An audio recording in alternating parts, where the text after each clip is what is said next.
Hello everyone, and welcome to the Fictional Vortex. So we are back with an interesting movie on what if Naruto had the power of Asura's Wrath God. But before we start, I just want to remind you to please subscribe to my channel and hit the like button if you enjoy my content. Let's start the story. The rebirth of Asura. This is becoming a nightmare. One of He elder advisors of the Uzumaki clan shouted in the council chamber. That boy is ruining this clan's reputation. There were whispers amongst the gathered group about that statement. 15 times. 15 times we've had to request Anbu protection for that failure in the last month, another replied. We're losing face while the Uchiha and Hyuga continue to gain power. At this rate, we'll end up like the Kurama clan. A weak minor clan no longer on the council group. We need to do something about this situation. Now, the boy shows no talent in any of the clan techniques, another voice spoke. Not only that, but he doesn't even have our bloodline in his body. As a matter of fact, he doesn't even have enough chakra in his body to use jutsu at all. He doesn't have any trace of our chakra. Someone like him isn't needed in our clan. We have strived to reach the same level of respect as the Senju and Uchiha clan.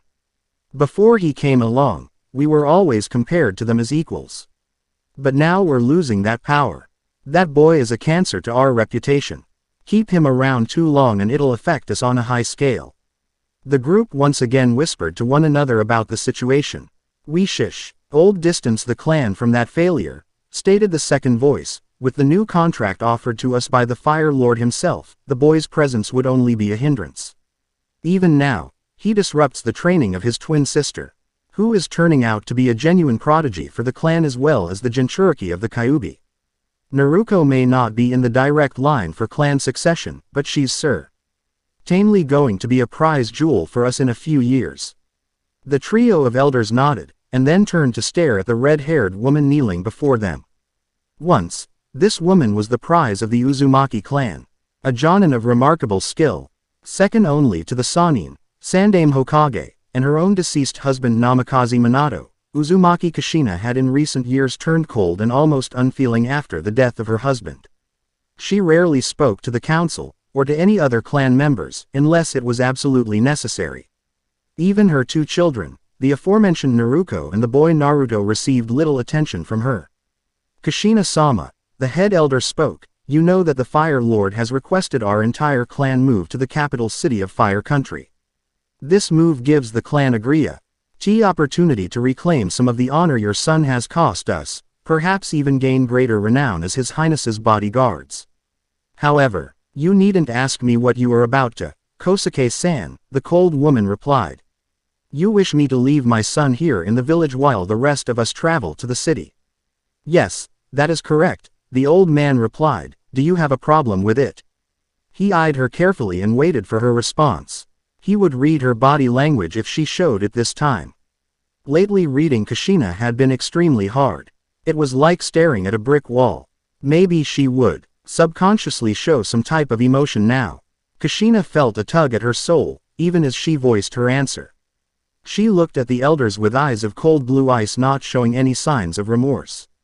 No, she replied, I will do what is best for the clan. We will leave immediately before our reputation is dragged into the mud any further. I hope everyone has packed their belongings because we're not waiting for anyone. The elder advisors smiled at her decision. It would seem that Kushina had proven that she was more than capable of being a clan head after all. The needs of a clan come before the needs of one person. The group made their way to wagons waiting outside their compound. They had just finished setting up the explosive tags to destroy their village since they had plans to return to it in the future. Mommy, a small voice whispered, catching Kushina by surprise even though she didn't show it. She turned to face the voice with cold, uncaring eyes on the small child that called her. The boy was 5 years old with blonde hair, blue eyes, and fair skin matching her complexion. Beside the small child was her daughter, who was a splitting image of her when she was that age. Naruto, come here, said Kushina emotionlessly as he beckoned for her daughter to come home. Naruto walked away from her brother as she was told. Mommy. The small boy whimpered again, even as his sister gave him a look of pity mixed with longing. Since she wasn't quite sure what was happening right now, but her mother had told her to follow, so she had to do as she was told. Was I bad? Did I do something wrong?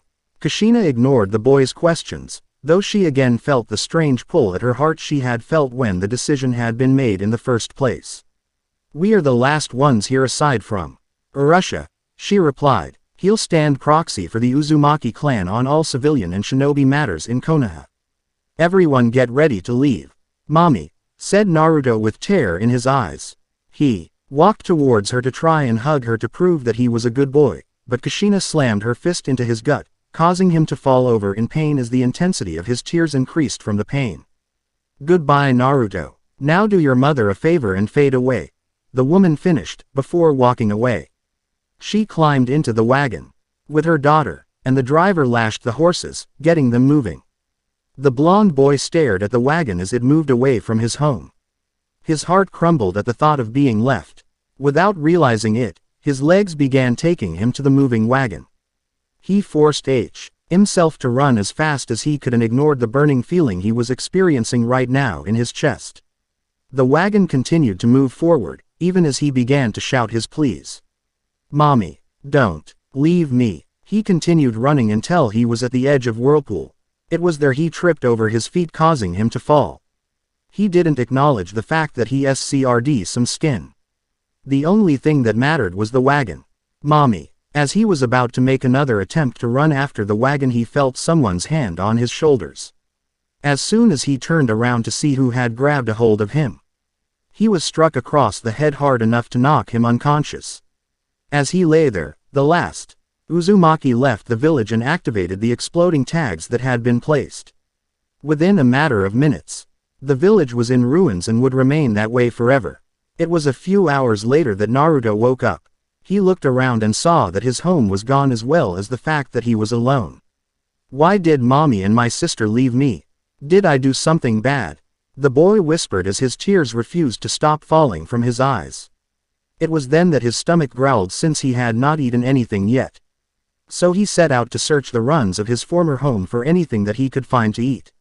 But no matter how hard he looked, there was nothing there to eat. The next week was the worst one of his entire life as well as his last one alive. He spent a full day trying to find food until he gave up, but he did find some salvageable tools to help hunt, but he was a 5-year-old child with no survival skills whatsoever. He tried and failed to hunt for food, and when that failed he tried to walk to another town, but it was then that he realized that he was on an island and there was no way off of it since there was no boats to use. Naruto's last day alive, he crawled back towards the ruins of his former home with the last of his strength. He made his way to the tree that had survived the blast in the center of town. All its leaves had been burned except for one. Naruto cried with the last of his strength his body still had. He felt his sadness slowly turn into another emotion, one that he hadn't ever felt in his life. And it was this emotion that he felt grow within himself that stuck with him as his body gave out and he died alone. That emotion was wrath, and as the body of Naruto Uzumaki perished, the final leaf on the tree fell to the ground and landed at the foot of his dead body. And even though his body had died, his spirit lived on, warped by the growing wrath that he had felt in death. His spirit became reborn far into the future as a being that would defy the gods themselves in his quest for vengeance. Gone was the boy known as Naruto Uzumaki, and born was the demigod known as Asura. This part is the story of Asura's wrath. If you know the story, long as it is, then you can skip this bit since I will let you know where it becomes my own story once again. I'll try to make it as short as possible, but this game's story is long. Like 4.5 hours of cutscenes long. Asura had a somewhat happy life with his wife Durga and his child, Mithra. He and his brother-in-law Yasha were students of August and they participated in numerous battles against the impure Goma, creatures of corruption that threatened the world. At some point in his life in the Emperor's castle, Sergei Wizen and Kalro confronted Asura and Wizen tried to persuade him to join Deus's cause, the Great Rebirth, but he declined. Later when his daughter was appointed new priestess, he was outraged and didn't want his daughter to be involved in war. After the battle against the Goma and Vlitra, he was framed for killing Emperor Strata by the 7 deities and stripped of his godly powers and plunged into Naraka. His daughter kidnapped, his wife killed, Asura is cast down from heaven by the guardian generals, and is now on a quest of vengeance fueled by pure rage. Asura's spirit awakens dangling from a pillar in Naraka, a realm of the afterlife ruled by a mysterious figure known only as the Golden Spider. Suffering from amnesia, he begins to ascend the pillar as the Golden Spider hints about Asura's past and what the mortal world has become in his absence. Fueled by his unexplainable anger, Asura breaks out of Naraka and inhabits his body, freeing it after 12,000 years in a massive explosion from beneath the surface.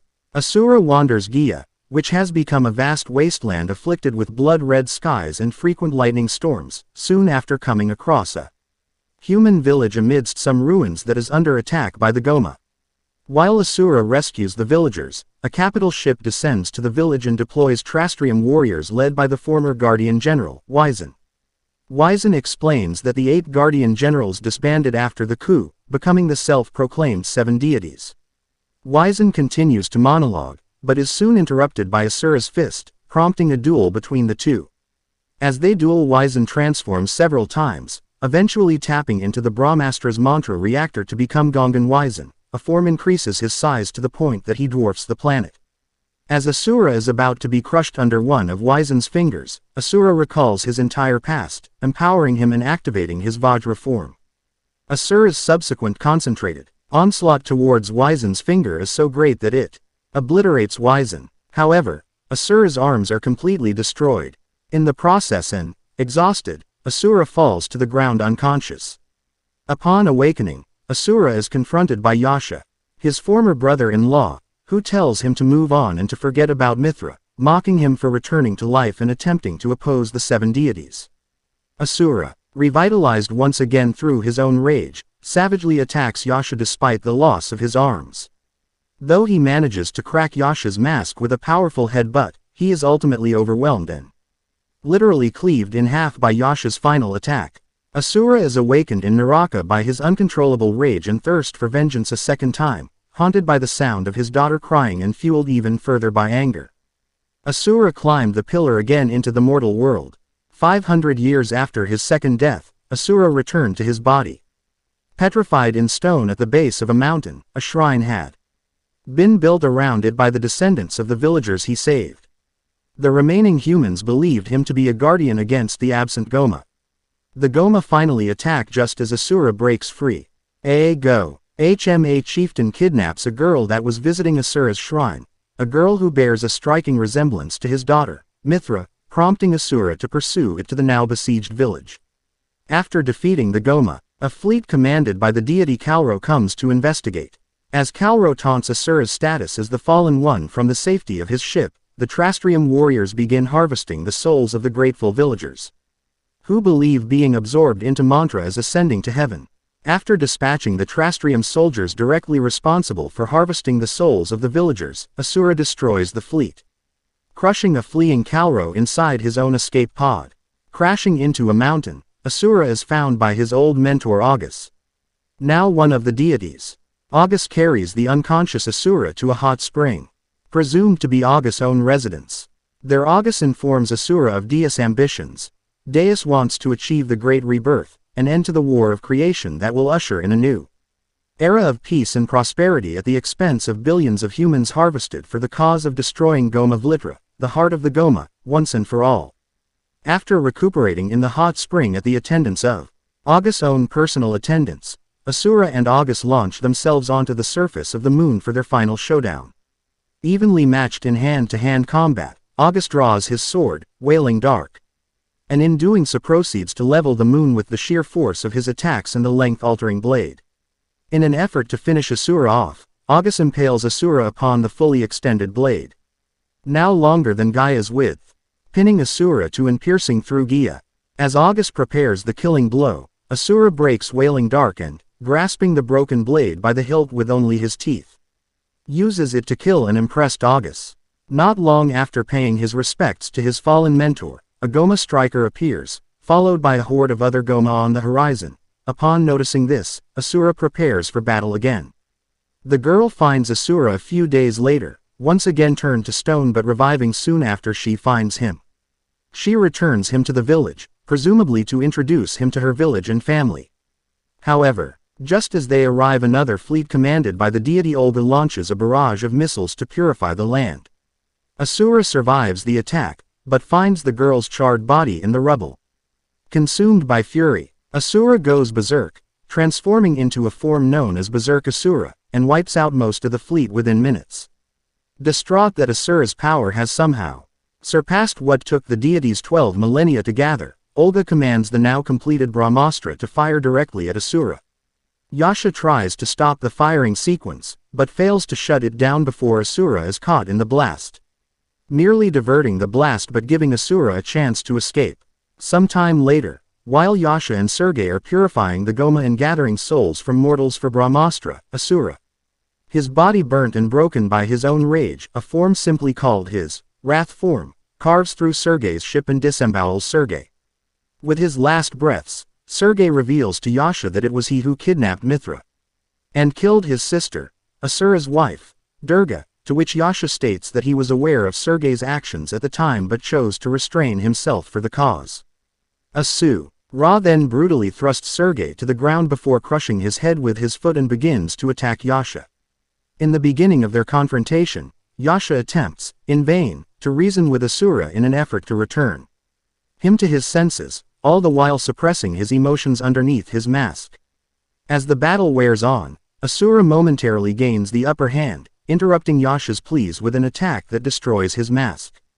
Yasha, now free to express himself, furiously retaliates against Asura, all the while knowing that Asura's wrath will destroy his own body if he is not subdued. Driven by raw emotion, Yasha taps into his own mantra of melancholy and cracks open Asura's form, returning his sanity but placing him in a temporary coma. While in his coma, Asura is visited by the Golden Spider. Despite being regretting by his loss of control, Asura is informed by the Golden Spider that carrying out his revenge and defeating the Goma is his destiny. Asura, enraged but awoken, rises and heads for Shinto. He arrives at Dia's office to find him already in the midst of battle with Yasha. After a lengthy brawl, Deus escapes to the Karma Fortress and commandeers the Brahmastra, to become Sakra Devanam Indra Deus, the most powerful being in existence. Yasha and Asura battle their way into the heart of the Karma Fortress, all the while avoiding being crushed or vaporized by Deus and the security forces. After a second, furious battle, Asura slays Deus as Yasha frees Mithra from her incarceration. Before father and daughter can reunite, however, Asura and Yasha are interrupted by the sudden re-emergence of Goma Vlitra on Gia. Despite the Brahmastra being depleted, Asura and Yasha leave with Mithra's blessing to face Vlitra. Asura and Yasha battle their way to the face of Vlitra, but are overwhelmed by the beast. Mithra, having sensed this, grants Asura the mantra within the Karma Fortress and heals Yasha, transforming the former into Mantra Asura. Now stronger than ever, they manage to force their way into Vlitra's core, the very heart of Gia, encountering a colossal monster that startlingly resembles Asura's berserk form. Realizing that this is the source of Gaia's wrath, Asura, with the aid of Yasha, slays Vlitra and escapes out of Gia. As the remaining Goma are pushed back on the planet below, Asura returns to the Brahmastra to reunite with Mithra, but is interrupted by Olga. Despondent over Dia's death and the loss of her fleet, Olga takes Mithra hostage and threatens to kill Mithra as revenge. She attempts to kill Mithra, but the Golden Spider suddenly appears and kills her, stating that he cannot allow anything to happen to his vessel. The Golden Spider weaves a web around himself and Mithra. Now transformed, he reveals himself to be Chakravartin, the one true god and the spinner of mantra. Chakravartin states that he himself unleashed the Goma to test the inhabitants of Gia, in the hope of finding a successor and ending his need to watch over Gia. Asura attacks Chakravartin only to find himself severely outmatched, even while in mantra form. Asura, growing more furious by the second, unleashes his wrath form in the hopes of saving an imprisoned Mithra. Mithra, sensing that her father will destroy himself if he continued to struggle, launches him off the rapidly deteriorating Karma Fortress and back down to Gia, requesting that her uncle Yasha, whom of which had already launched after and successfully caught the falling Asura, protect her father. Asura, after unknowingly having the mantra reactor of the Karma Fortress and Yasha's own reactor implanted to him, awakes on Gia to find a masked Yasha eager to battle him. Though confused, Asura accepts the challenge. The two clash in a flurry of blows, where Asura, NKS to the activation of the mantra reactor, gains the upper hand. However, before Asura can deliver the final blow to Yasha, he observes Yasha smiling underneath his mask. Asura halts his attack, but the bandages that covered Yasha's chest were blown away from the force of the onslaught, revealing Yasha's now heartless chest. Asura then realizes that Yasha revived him, and Yasha, now knowing that Asura is at his strongest, dies contented with a smile upon his face. Asura delivers a fist bump to Yasha's outstretched fist, causing his rival's body to fade away. Preparing for his final confrontation, Asura meditates underneath a waterfall, seeing visions of the other deities and reminiscing about Durga, strengthening his resolve and purpose. Riding atop what is presumed to be his own flagship, he heads into space to confront Chakravartin. Chakravartin attempts to destroy Gia in a single blast, but Asura, with the power of the mantra reactor, transforms into a god-like form called Asura the Destructor and deflects it. Asura engages Chakravartin, who again requests that Asura become the new god of the planet, only to be rejected once again. The very fabric of time and space begins to come apart as they duel at the edge of creation for the fate of Gia. Chakravartin is eventually pressed into his final form, but is brought to his knees by Asura's sheer force of will. As Asura prepares to kill Chakravartin, Mithra breaks free and urges him to stop. Mithra states that if Chakravartin is killed, all the mantra in the world will be forever lost. This will render all of Shinkoku's technology and the power of the demigods useless, including the mantra reactor keeping Asura alive. Asura chooses to destroy Chakravartin nonetheless, resigned to his fate and happy to die so long as Mithra can live free from danger. As the landscape around him collapses, Asura shares his final words with Mithra and vanishes, finally free of his wrath. This is where my story continues, or at least, that was how it seemed, in truth. His story was far from over. What had actually happened was that once Chakravartin was destroyed, his powers found another host in Asura, which formed into another mantra reactor so that he would still be alive. And while it was true that he vanished, it wasn't because he had died like his daughter had thought, but since he had just killed a god, he ruptured the fabric of time and space and was instead sent back in time. Asura now found himself once more in Naraka, where, like the two times he had been here before, he had caught a hold of a pillar so that he could climb his way back up and live once more. "Why am I here again?" growled Asura as he clinged on the pillar and looked down at the endless sea of darkness that was at the bottom of it. "How am I still alive?" As he hung there, his head began to hurt as he heard a child crying in his head. He held his head with his free hand and kept yelling out for the pain to stop as well as the crying. The pain only increased as he cried out in fury as his long-lost memory came back him. He was once Naruto Uzumaki and he had been left to die at the age of 5. He had been betrayed by his family, his There had hurt him so he could not follow them, and his sister had done nothing to help or comfort him. Asura remembered the pain as he slowly starved to death. His rage took hold of him as he grabbed a hold of the pillar with both hands and began to rapidly climb up the pillar. He began to climb so fast that he began to run up it since he had gained enough momentum. As he ran up the pillar he screamed in rage as he knew what he must do once he got out of here. Whirlpool ruins 10 years later. The ground exploded as the ruins that had survived the destruction of the village was leveled into no thing from the shockwave that came from his emergence into the world of the living. Asura landed on his feet and checked to see if all his limbs were intact, since he was no stranger to losing limbs. As he saw that he was fully intact, he felt that the newly formed mantra reactor in his chest empowered him like never before. As he felt the last of his old memories merge into his mind, he unleashed his fury in an explosive surge of power that was felt by all within the elemental countries, and it made each and every person within it fell to their knees within fear, and they were right to do so. Since Asura, the god of wrath, had come home at last. Sorry for the short chapter, just wanted to post something to get the hype of this story up. Hope you like it. Destructive Waves. Old like to state that this story is not a Konoha bashing fic. It may seem like it at times, but it is not. It is an Uzumaki clan bashing fix since Asura's rage is against them alone and not the village that they are a part of. So while he may attack the village in the future, not saying he will, but if he does it will be to get to his real targets and not out of hatred for them. Also took a bit from an old VFS Snake story and I am giving him credit for that bit. Didn't take too much this time, just enough to set the mood for Team 7. The elemental countries were in a state of utter disarray. NCE they had all felt a power unlike anything that they had ever faced in their lives.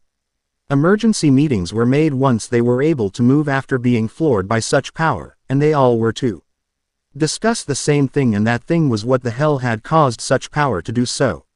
Many of the villages believed that it was a biju of some kind, but many of the villages Jinchuriki told them at their biju were in fact terrified by the power, since it not only was an unknown type of it, but it dwarfed their own by spades. So all the meetings came to the same conclusion, to find whoever or whatever had such power at their disposal and have them join their village either through force or negotiations. Konoha. Meeting room. We need to find whatever it was that surged that power we recently felt, said a civilian council member, as the rest of those in attendance nodded their heads in agreement. And we must be quick about it too, said another council member, since who knows who felt that power. If any of the other villages were to gain such power in their own village, they would be able to usurp our position as the strongest of the 5 shinobi villages. As they talked back and forth about how they needed to gain whoever harnessed such power into the village to increase their own power, the Hokage sat there and pondered on the subject as they did. She had been Hokage for 5 years now since Hiruzen retired for the second time, and since she had become Hokage there had been so many changes to the village that were made so that the village would not implode upon itself. The Hokage's name was Kushina Uzumaki, former clan head of the Uzumaki clan, that position now being held by Russia himself since he had been in the village the longest while the rest of the clan was in the fire capital. Many of their clan still resided there, but at least half of them were within the village itself to make them a clan proper. Since her induction into the seat of Hokage, the Academy had been given a complete overhaul since she had learned that the previous civilian council had been stealing funding from the schools to line their own pockets and were put to death for treason, while returning the money along with all the rest of their family's finances to the schooling fund. Not only that, but the civilian council was forbidden entirely from making such impacting decisions as they did before, since the village got the approval from the fire daimyo himself to do so, since they had given him a sound reason as, why do civilians have such power within a shinobi village? That money they were able to have the best teachers as well as gear for their students. There were even extracurricular activities afterwards to help those seeking their true calling as shinobi find out exactly what they were good at. And it showed with the quality of the students who had graduated from the academy. Out of all the students in the academy, there were 3 who excelled at their craft in the recently graduated class. The first being her daughter Naruto, who at a young age mastered how to fully utilize the power of the Kyuubi sealed within her as well as both of the signature jutsu left to her by her father. She graduated top of her class to the ire of many. The second was Satsuki Uchiha, the daughter of Kushina's best friend Makoto. In the first year of her being Hokage, she had learned from Itachi, her former student turned Jonin, that the Uchiha were planning a coup against the village so as to take over. With Itachi's knowledge, Kushina had him kill those who were in charge to end the coup before it was started, as well as serve as a warning to the rest of those who were for it so that they wouldn't ever attempt it again in the future. And it worked for the most part, with the added bonus of Itachi becoming a spy in the Akatsuki organization with the backstory of being hunted down for the murder of his family members with the order to capture alive to face Konoha justice. Of course that was all just a ploy and the higher-ups had no intention of punishing him for doing as ordered. Makoto was mad aware of the truth, as was her daughter, each of which knew to keep it a secret from others. Sasatsuki acted all angry whenever Itachi was mentioned, but she was just happy that he was alive. The last of the Kunoichi trio, as they were labeled, was Hinata Hyuga, the heiress to the Hyuga clan. Years ago when the Uzumaki settled down within the village, the branch members came to them in secret and begged them to free them from the caged bird seal that had been in their family for generations. The Uzumaki were unable to do anything at first, but once the son of the fire daimyo married a member of their clan, he wanted to make his wife happy and poked to his father on the subject. The fire daimyo was all for it, and was in fact very pissed that such a seal was ever made in the first place, since slavery in all senses of the word was illegal within our country, and wondered why such a thing was not brought to his attention sooner. When the order for change came in from the daimyo himself, the Hyuga elders along with the clan head Hiyashi were pissed. The elders would rather see the branch members dead than free, so they started to activate the seals to kill them all, but Hitomi, Hiyashi's wife, stopped them. Hiyashi was pissed that his wife went against his orders and attempted to strike her down, stating that he could always remarry. Yet Hinata, who was 7 and shy from the constant abuse given to her from her father, struck him down to protect her mother from him. Doing so unleashed a fire within her so that she would grow strong to protect her family from harm. These were the 3 members that made up Team 7 with Kakashi as their Jonin instructor. And they had been given their first mission out of the village to escort a bridge builder named Tazuna back to his home in Wave Country. But while there were major changes to the schooling of future shinobi for their village, there was even greater change for their medical field. Tsunade had years ago approached Hiruzen while he was still Hokage and proposed that they start a field medic program to allow 4-man teams, with one of them being a medic, so as to keep casualties to a minimum in the field. He had shut her idea down by stating that there was no room in the village's budget to start the program she wanted. She waited until Kushina was Hokage, which was a decision that was made by the fire daimyo himself to the ire of Hiruzen as well as Danzo, and had proven a competent leader to pitch the idea a second time. Kushina liked the idea and had given the green light on the project, and wondered why Hiruzen didn't want it in the first place. So she had Jiraiya use Hi's spy network within the village to dig up any dirt on his old sensei. What he found shocked them to the core. He found that his sensei had been funding Orochimaru in secret since he wanted immortality. Why? Since he feared death along with his old teammates. There was even further proof that he had let Orochimaru leave that day they raided his labs, since he had no intention to stop him and had in fact killed the Anbu that had gone with him to capture Orochimaru. He even learned that Danzo still had root operational even though it was supposed to be disbanded on the order of the daimyo himself, and once he was found out, the 4 of them had tried to flee towards Rice Country where they knew Orochimaru was residing. They didn't get far since their attempt to flee had been anticipated, and a team of hunter nin were already en route to capture the 4 of them with the proper seals to restrain them, even Danzo and his grafted arm full of Sharingan eyes. They were brought to the fire capital where they were publicly executed, with Hiruzen's face taken down from the Hokage monument along with his term as Hokage stricken from the history books. And with those greedy idiots gone, they took the funds that were being used to keep Root going and diverted them towards their new medical program. And all in the village was going normally. At least it was until the surge of power caused everyone to drop their knees from the pressure of such power that is. I agree, said Kushina, finally getting into the conversation. We will have Jiraiya use his spy network to find this person with such power and convince them to come to our village. Once here we will offer him or her a place within our ranks as a new clan head and invoke the Clan Restoration Act to breed new shinobi for the future. All in favor of this motion? Aye, said all those in attendance at the meeting. Hopefully this man is as handsome as he is powerful, thought Sum, the clan head of the Inuzuka clan. She had felt the power that forced everyone to submit and nearly creamed her pants from it, since she could tell that whatever had that type of power was not only a male, but an alpha male to end all alpha males. She was a woman who liked strong men.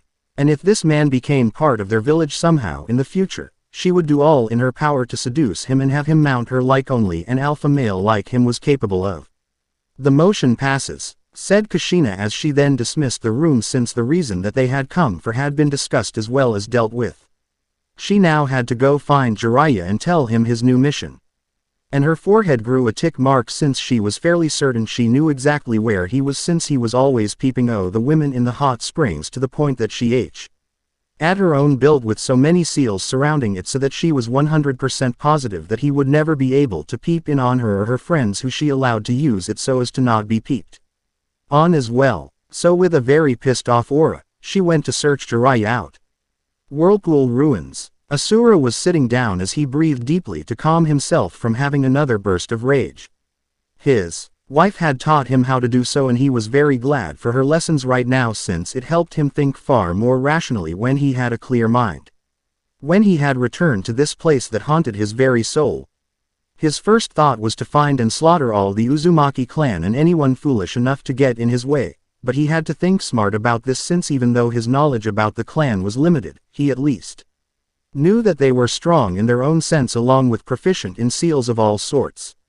While the strength part of that knowledge meant little to him, since they were in no way as powerful as he was, it was the seals that made him think carefully on the subject, since if they had the time they could probably find a way to somehow seal up his power and weaken him to the point that they could kill him.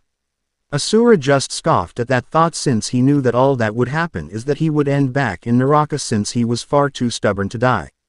So with that in mind, he got up and planned to seek out knowledge about the world, since he knew next to nothing about it.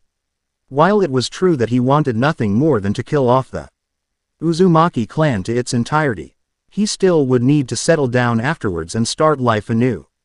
Maybe even teach others so that they too would become powerful warriors, as August had taught him long ago. Or was it in the future? Asura just shook those thoughts out of his head because they made his head hurt to try and process such a thing.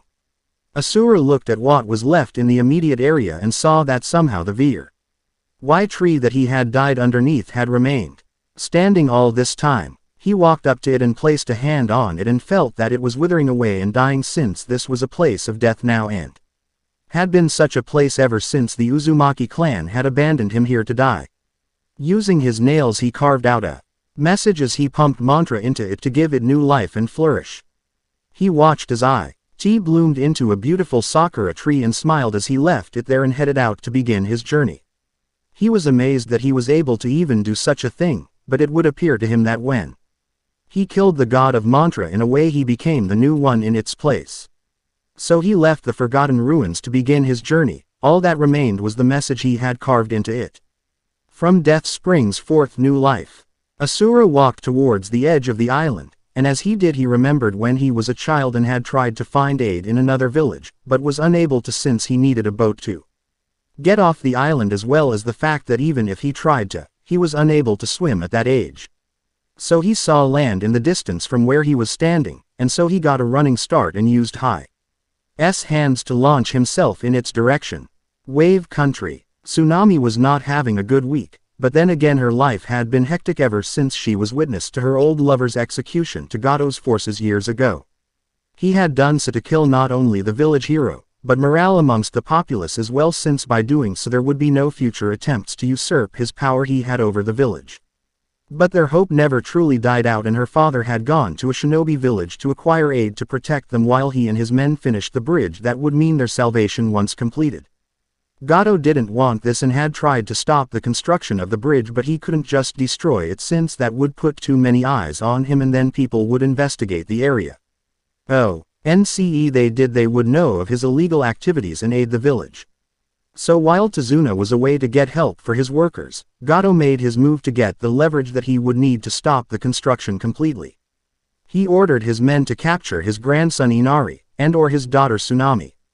And that is where we find her at this moment, being dragged out of her home kicking and screaming, trying to get away from the dozen men who had come to kidnap her and her son. "Oh, his bitch is a fighter," said a goon with an eye patch on his face. "I like when they fight back," said another goon, "it really gets my blood going. Why not have a little fun with her before we take her to Gato?" As he said this, the men agreed in unison and began to rip the clothes off her body in preparation for what they planned to do. She struggled at first, but one of the men forced her by grabbing her head and turning it to look at her son, since one of the goons had a flintlock pistol to his head with clear signs that he would use it if she continued to resist them. So with tears in her eyes she stopped resisting and told her son that everything would be all right. And as she said that, as if the heavens themselves heard of her plight, a man crashed to the ground not that far away from the group. The suddenness of the situation caused the goons to stop what they were doing, since not a single one of them had expected something like this to happen.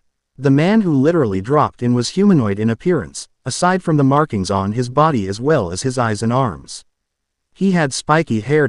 T was white in color and his skin was of a tanned complexion. His eyes glowed white, and although he had irises, he didn't have pupils. During his time as one of the 8 Guardian Generals, however, he had red eyes and pupils, which returned just prior to his death and his return to his old world. He wore a pair of torn black hakama trousers with a red flame pattern and a torn golden waist sash hanging. He also wore golden, ceremonial greaves with one leg of his trousers tucked into the greave of his right leg and the other leg covering his left leg. Once the man landed and the dust from the impact of his landing cleared away, he looked around to check his surroundings. He was unsure where he had ended up after his jump, but then again he was new to this world since he had only ever seen Whirlpool in his youth and had died quite young. Yet he did see a group of men standing over a half-naked woman, and one of them was holding a child hostage on the side.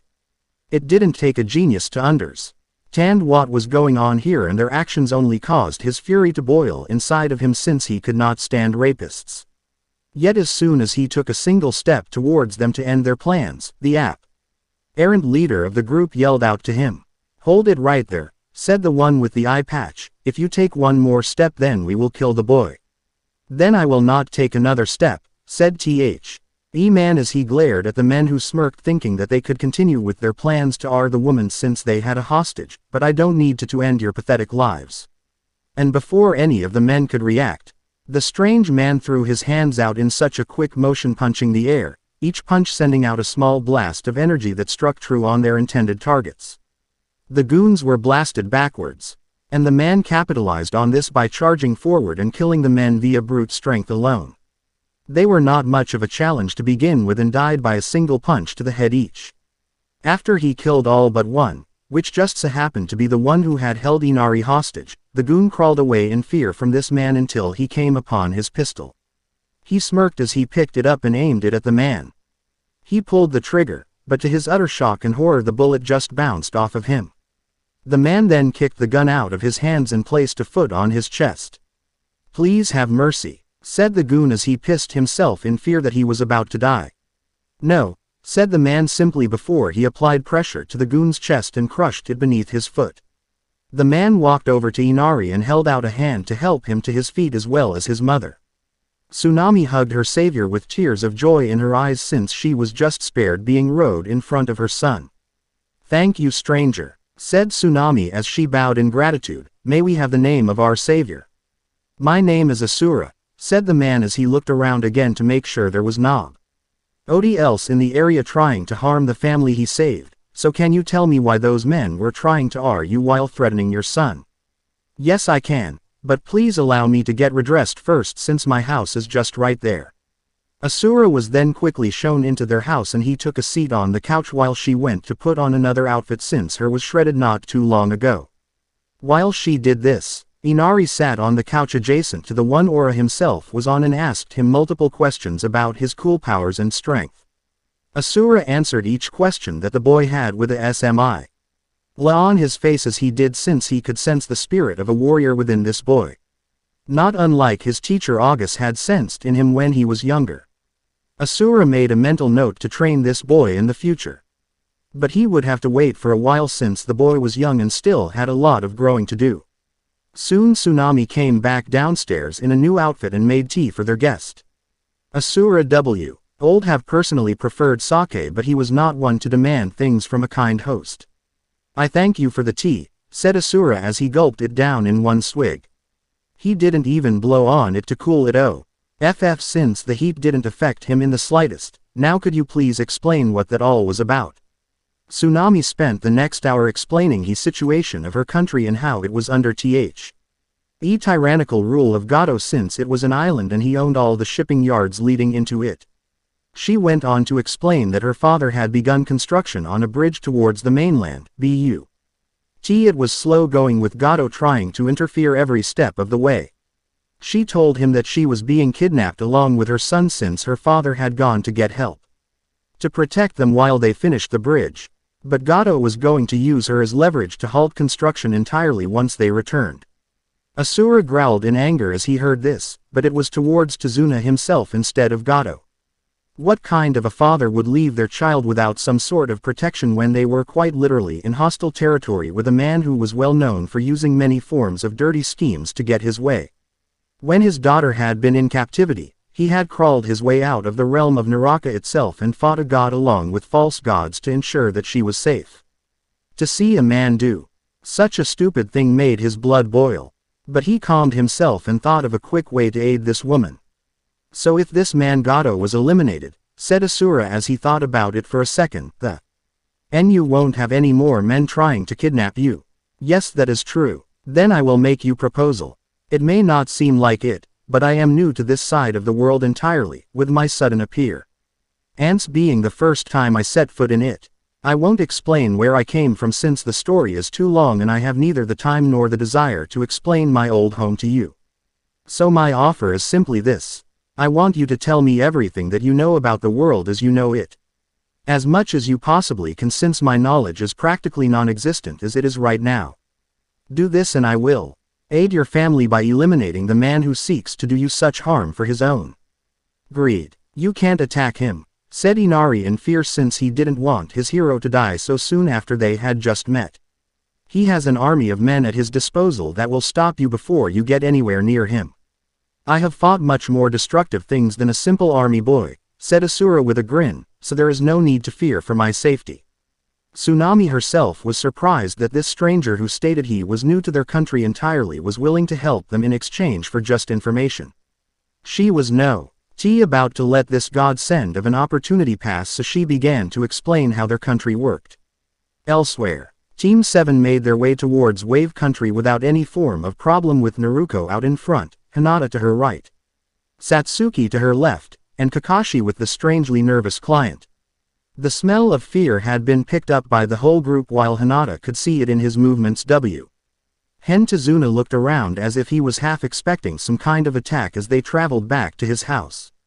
This made Naruto suspicious of the man and half suspected this was some trap in some way or another. As the group walked further down the road, Naruto saw the little puddle of water, and his eyes narrowed while Satsuki used her Sharingan that she had unlocked with the help of her older brother.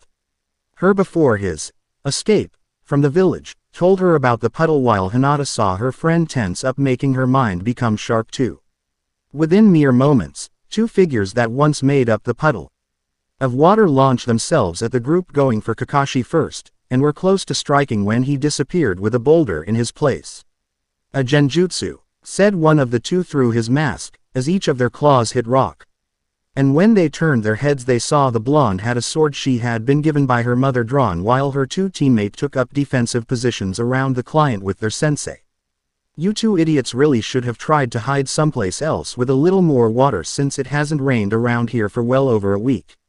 Still, I should really give you an A for effort even if you did get an F for your execution. And speaking of execution, said Naruto moving faster than the two shinobi could see, and swung her sword at their legs with the two assassins barely able to dodge the attack in time. She's fast, brother, said the first of the two shinobi attackers. Then let's see how she handles us combined, brother, said the second before they both charged at Naruto, who only smirked at them. Once they were close enough, they were stopped mid-step and tripped over themselves, since they had not expected something like this to happen. When they looked towards their feet to see what had caused them to trip as they did, they saw that their legs were tied up with chains made of chakra.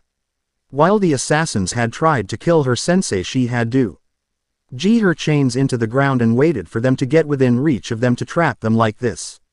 Once they were down, her teammates quickly came forward and hit them with a strike to the back of the head to knock them out. It was when this had happened that they felt the power Asura had burst with, that was felt by everyone in the elemental continent. It caused them to fall to their knees as it had done with everyone else. As Hinata looked up and saw with her eyes a huge amount of energy coming from somewhere near Wave Country. Once it had passed and they were able to move once more, they got up and dusted themselves off. What the hell was that power? Said Naruto, since she had never felt anything like it, and she felt like the power was so angry somehow. I'm not sure what that power was, said Hinata as she shook her head. But I saw that it was coming from somewhere near Wave Country. While they were talking, the two assassins woke up again, since the power had somehow woke them up. Yet they never got the chance to escape since Naruto quickly made a few restraining seals and used them on the two of them. Now, why don't you two tell me why you are after us, or rather the Veer? Why, frightened old man, that is our client, and maybe, just maybe, I'll consider not sending you back to Konoha to face the wrath of my mother, who just so happens to be the Hokage of the village, said Naruto, knowing full well that her mother would tear into the two of them for trying to kill her child. She was her most prized possession and would protect her from anything that meant harm to her. She had made sure to make her as strong as she possibly could, as well as altered the seal on her body so that she could easily use the energy gifted to her from being the Jinchuriki of the Kyuubi. She had no problems with the Biju herself. That is right, she was a woman, since they got along fairly well and talked to each other often. Why don't you ask the old man himself? He knows the guy that hired us, since we don't come cheap, said one of the two. If that's the value of your skills, I seriously think you ripped off your client, considering the amount he was paying for your services seems to be way too much.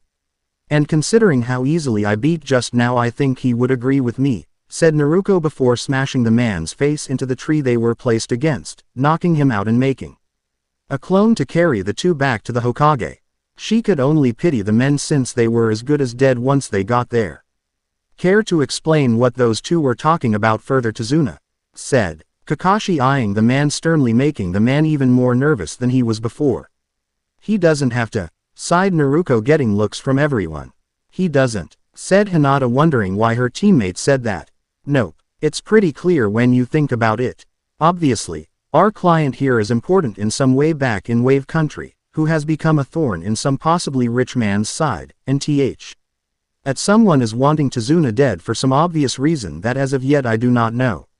However, the problem for Tsunami in terms of getting the proper protection he needed, because he's dirt stinking poor with just enough cash on hand to afford the protection of shinobi in terms of AC ranked escort mission, and now that we took care of the assassins after him, word will eventually get out that the Y failed, resulting in more shinobi coming our way with much greater skill, said Naruto, since he had been taught deduction skills by her clan to see things from outside the box, since in the world of Hinobi things were never as they seemed at face value. It's true, I'm afraid. What he just said is true, said Tsunami, finding that there was no real way around it since they were going to figure it out one way or another. Who hired those men to kill you? Asked Kakashi, wanting to know about their opposition. Gato. He's a ruthless businessman that controls all the shipping around Wave Country due to the fact that we are an island with no way to receive goods unless it's by boat. My people back in Wave Country have been slowly suffocating at the hands of this snake of a businessman, who has used thugs and other lowlifes that will do anything for money to intimidate them. I am currently working in secret on a bridge that will connect Wave to the mainland, which will take away our dependency on Gato and free our people of his leeching grasp. To do that I need to get back to Wave Country, which I know the amount I paid for your protection is nowhere near the amount needed, but I beg you to please help me save Wave Country, and I will repay Konoha whatever they want in terms of money for this mission, said Tsunami, hoping the group would understand his plight. It's up to the TM, since this now upgraded to AB rank mission, which this mission was ironically enough supposed to get them ready, and now I have to find out just how ready they really are, said Kakashi, looking at her three students and wondering what was going on through their heads. The Hokage had sent them on this mission to get them ready for harder missions in the future, since they were the best that the Academy had produced this graduating year. Let's do it. If we don't help them, people will suffer because we went back to Konoha on a stupid technicality like not being paid enough money. If every mission was like that, then none of our clients would stay with us, and the village would be screwed several times over, said Naruto, who mentally noted that as an Uzumaki it was her sworn duty to help others, since it went to show that the clan was an honorable one that was worthy of the praise given to them, and it was not just because they had friends in high places as many have said. I agree with Naruto. Despite the mission becoming more dangerous, it is still not above our own skills, which combined with our sensei will make us in fact more than qualified to proceed with the mission, said Satsuki, who got a nod from Naruto. Plus in her mind there might be a chance at fighting someone with skills that she could copy with her eyes and train with later. She had been taught by her brother that just because you can copy a technique that you fully grasp it just like that, A person has to train in it to fully gain the power from it, and it was that lesson that was always going on in the back of her head as she copied various abilities. It would be cruel to abandon the client in his or her time of need when the reward at the end for when we succeed will be well worth the risk, said Hinata, who wanted to show that she was strong, and that she could proudly represent her clan and prove her deceased father wrong about her being worthless and weak. All right then, if that's what you three want then so be it. Team 7 will escort and protect you to Zuna until this bridge is completed, but I will have to send word to the Hokage for additional aid since we have no idea where that power came from other than the fact that it was close to Wave, said Kakashi, stressing to the point that while they could protect him from Gato's men, they had no clue as to what in the hell had caused had amount of power and would need assistance if they were to have any sort of chance if they crossed paths with whatever had that power at their disposal. Thank you so very much, said Zuna before they set out to continue their mission to Wave. Asura walked calmly towards the mansion of Gato since he was told exactly where to find it. He was told enough about the ways of the world with the shinobi villages as well as their cages in Biju as well as Jinchuriki. He had learned a lot in such a short time, but it helped him to understand the world immensely.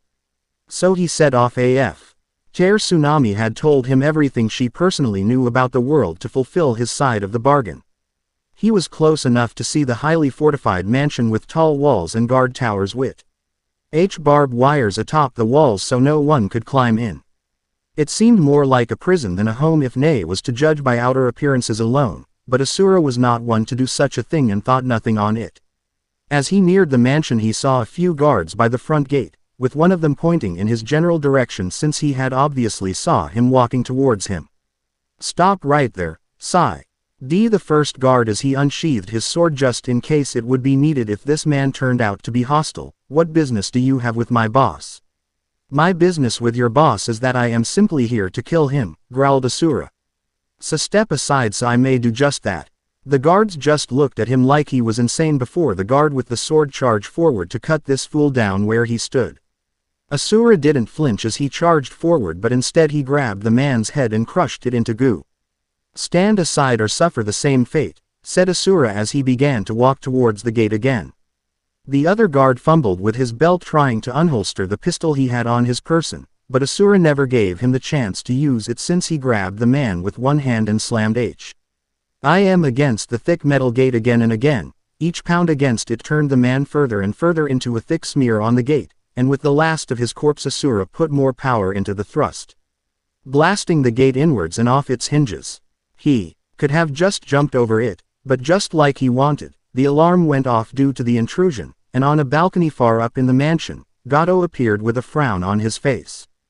Besides him were two shinobi, one with his lower ace concealed and a large sword on his back while the other had their entire face hidden behind a mask. I don't know who you are, shouted Gato, who was angry that his men had not returned yet with the woman he had sent them to kidnap. But you have just made the biggest mistake of your life by coming here. I fear no man, said Asura as he saw that one gates was close by and walked towards it, and you are no exception to that. Look around you, said Gato as he held his arms out, and as he did, the entire array was swarming with guards that surrounded the perimeter. You are outnumbered. So why not make your death easier and just give up already? Since you will not get to me as I head back inside an ENJ. Oi, a glass of whiskey as I hear your pain-filled screams, which will be music to my ears. I don't see that happening anytime soon, said Asura as he grabbed a hold of the gate and threw it at Gato. He two shinobi next to him quickly jumped out of the way, but Gato had no such skills to do so and just ducked instead. He was spared due to his quick thinking, but the only doorway back inside of his home was now blocked by the gate itself. Before Gato could voice his outrage from Asura damaging his property, Asura had jumped up to the balcony that he was on and landed right in front of the man. Otto tripped over himself backwards in fear as he was scared shitless at this point. Wait a minute here, stuttered Gato as he crawled backwards away from the man in front of him. We can work something out here. Just name your price. My price, said Asura as his eyes glowed with power from his rage. This man had been the cause of so much pain and suffering, and now that he was in a position of near death like he had forced so many other people, he had the gall to bargain for his life. This angered Asura, and for him anger meant power. Is your life? Asura then proceeded to pummel the elderly man with his fists, the speed of which got faster with each punch. He continued to do this until the man was nothing more than bloody paste on the ground, with all that was left of him was his battered head. Asura threw it down toward the rest of his goons to strike fear into their hearts. Seeing that they failed to protect their boss, Asura then jumped down himself and landed on the head, crushing it and sending gore into the faces and bodies of all who were near it. The goons looked at this monster of a man and followed their basic instinct at a moment like this and began to run away from his place, since they had no intentions to die anytime soon for a man who was now dead and was no longer paying them. Yet while most of the people fled in fear, 2 of them remained. These 2 were the shinobi who had been at his side when Asura had first arrived. "Do you have any idea what you have just done?" said the man with the large sword on his back. "I have killed a greedy man," said Asura as he stood there with his arms crossed. "No, you idiot," shouted the man this time, since he was enraged that Asura had just killed his employer. "You just cost us a high-paying job, and I should care about this. Why? Because the rebellion in Water Country needs it, you fucking asshole. You say that like I should care about that." The man at this point was done talking to Asura, and instead did a few hand signs and flooded the area with mist so thick that Asura couldn't see anything around him. Asura tensed up in preparation for an attack, and he was not disappointed since there was a quick slash on his back. But his mantra healed him immediately afterwards, to the point where there was trace of any sort of damage being done. Asura quickly punched in the direction of the attack, but punched only air. He stood there with a smile on his face, since the thrill of battle excited him and his opponent was strong. Not strong enough to kill him, since the slash had barely nicked his skin since it was very tough from all his training fighting the Goma, but the fact he could pierce the skin at all with his blade let him know that there were those in this world with the power to actually hurt him in some way. For several minutes, the man would slash at him and Asura would try to retaliate with no success, but soon Asura grew pissed about that fact and just wanted the fight to end. So he punched the ground hard, causing the ground to shoot upwards from the impact. He saw the man with the sword was now in midair and grabbed him by the foot and slammed him down hard into the ground. Asura then punched him in the head, but his anger only grew when he saw that the man was a clone made up of water. It was then that he noticed that he was surrounded by a large dome of mirrors made of ice. In them he saw the reflection of the masked shinobi, who proceeded to throw Senbon at him. The Senbon just bounced off of him as he grew angry and proceeded to punch the mirror they were launched from. The mirror shattered into shards of ice, but as it did, another took its place immediately. Asura yelled in rage and stood his ground. Once he did, he began to punch all the mirrors, each being destroyed, but quickly replaced. 5 minutes this went on, all the while the shards of ice began to pile up around him. Once there was a large amount of shards, they took a life of their own and began to circle around him. Before Asura could do anything about it, he was frozen solid in a large chunk of ice. "Good work there, Haku," said the sword-wielding man as he reappeared next to his companion. "Thank you for the praise, Zabuza," said the now-named Haku as the 2 of them walked towards the ice chunk and looked at the man frozen within it. Now to figure out on what to do with this man, sigh Zabuza as he pulled out his bingo book and flipped through the pages to see if he was wanted in any of the villages so as to collect on a bounty if there was one. But no matter how hard he looked, there was none to be seen. So who the hell was this man to be this strong and not have a bounty on him from a village? Who trained this man? "Did you find anything?" asked Haku as he kept using his POW to ensure that the man remained frozen in place, since he was taking no chances here on the random off chance that he broke free somehow. "No," said Zabuza as he shook his head, "and that raises the million-dollar question on who the hell is this guy? What do you mean? This man is clearly powerful if what we have seen is clearly any indication of any sort, so some village would have tried to scout him, since anyone with his type of power would be sought after. But look at him. He has no hide on his person, so he is clearly not from a village, so then that would usually mean he has refused to become part of one, and doing so would mean that he would be placed in the bingo book to eliminate him so that his power won't go to another village. But there is absolutely nothing on him in this book, and that is what worries me. So what do we do with him? I'm not exactly sure on what to do here. Just give me a minute to think on it. Yet he never got that minute, since they then felt a power like the one they had felt before that had floored them, as saw the man in the ice begin to glow with an aura of power. The ice around him cracked and then shattered and flew in all directions.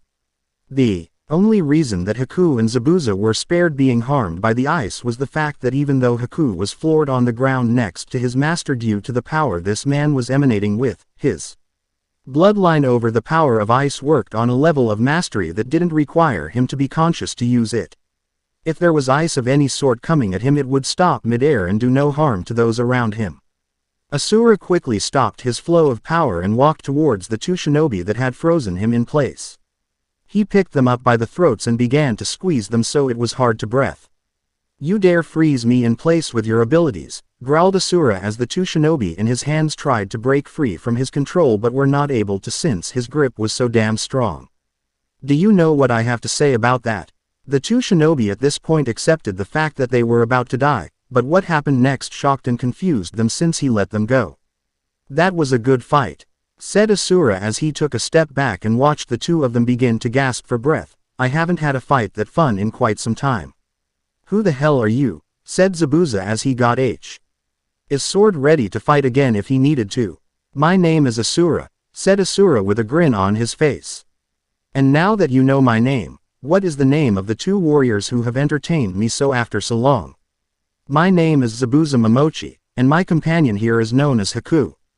"Well then, it is a pleasure to meet you, Haku," laughed Asura since he hadn't had a fight he could fully enjoy since the co-op had started and he had died for the first time as Asura. He wondered if this was how his mentor August had felt fighting him all those times. "You were the first one to ever freeze me solid like that. It was a unique experience, I will give you that. What are you, some sort of god?" "No," said Asura as he shook his head, "I am no god, but where I am from I was known as a demigod." "Where are you from?" asked Haku since he had never heard of such a place where people claimed to be demigods by the people. "Well, let's go inside and have a seat," said Asura as he walked up to the front door and kicked it open. He didn't really care about the damage since it wasn't his house, and I will tell you. Hopefully the man I killed has some sake around here. Just letting people know. That when I do pairings for this story, it will be with older women of the series since Asura is over 15,000 years old at this point. So keep that in mind if you ask me to do a specific pairing. Until next time, a new legacy. Sorry it took me a bit to write this chapter, I just have been having fun playing Earth Defense Force 5 on my PS4. It's fun killing giant insects with mechs and tanks. So if anyone wants to join me in all the insect genocide, PM me your gamer tag and we can exterminate those bugs together. The town of Wave was in a state of deep depression. For years they have been under the iron boot of Gato and his forces, who made sure to snuff out any and all sorts of resistance as well as joy to those who's lived there. Yet their hopes rose up once more as they saw Gato's men run away like they had seen the Shinigami himself as they ran to the docks and boarded ships. Once they were full they all departed, leaving the townsfolk confused as to why they had just up and left. But they wouldn't have to wonder for too long. Coming from the direction of Gato's heavily fortified mansion, there came a large muscular man carrying huge crates that were tied to his back. Any normal man would have buckled under that amount of weight, but once he got closer they saw that he was no normal man. His body was just that much of a dead giveaway to the people. Men were slightly envious of the man since he had a body that nearly all of them would kill for. The children had stars in their eyes in wonder seeing this super strong man before them. And the women, well naturally they all looked at this man. Except for those who were lesbians, with eyes of lust since this sexy god of an Adonis was perfect to them in their eyes. "I have come to return all that has been stolen from your town over the years," said the man as he lifted the crates off his back and put them down. He ripped off the side of one, and to the surprise of the townspeople there was large amount of cash within it. "Who are you?" asked an elderly man who stepped forward with the help of a cane. "My name is Asura," said the now named Asura as he began to walk back towards Tsunami's house to let her know Hachi and her family were no longer in any sort of immediate danger. As he left the crowds of people to reclaim what had been stolen from them, he continued onwards as he heard the people cheer the name of their country's hero. Asura smiled as he heard them shout his name, since it gave him a warm feeling inside. Throughout his life he had always done what he did to help others as well as protect those who could not protect themselves. While the other demigods had done it for themselves, he was not like them since he helped them because it was the right thing to do and not for personal glory.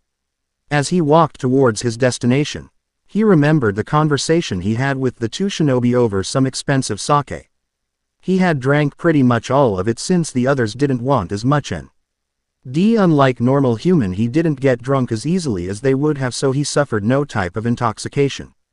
He had sat down as he drank his sake and told them who he was and what the world was like in the future.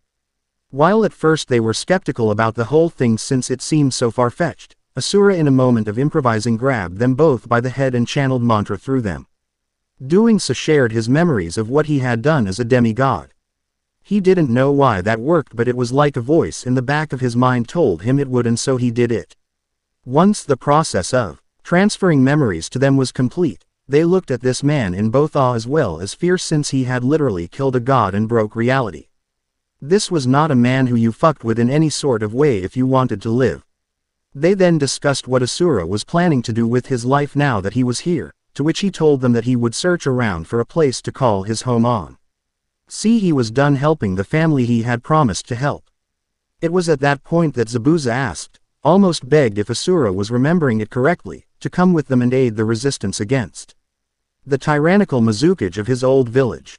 At first Asura didn't care to do it, but in the end he agreed to help since in reality, what else was he going to do with all his free time? Sure, he had plans to avenge his own death, but he had to make plans for the future since his revenge wouldn't be eternal. So after they were in agreement about his assistance in their civil war, Asura then had the help to round up all the money and valuables they could find.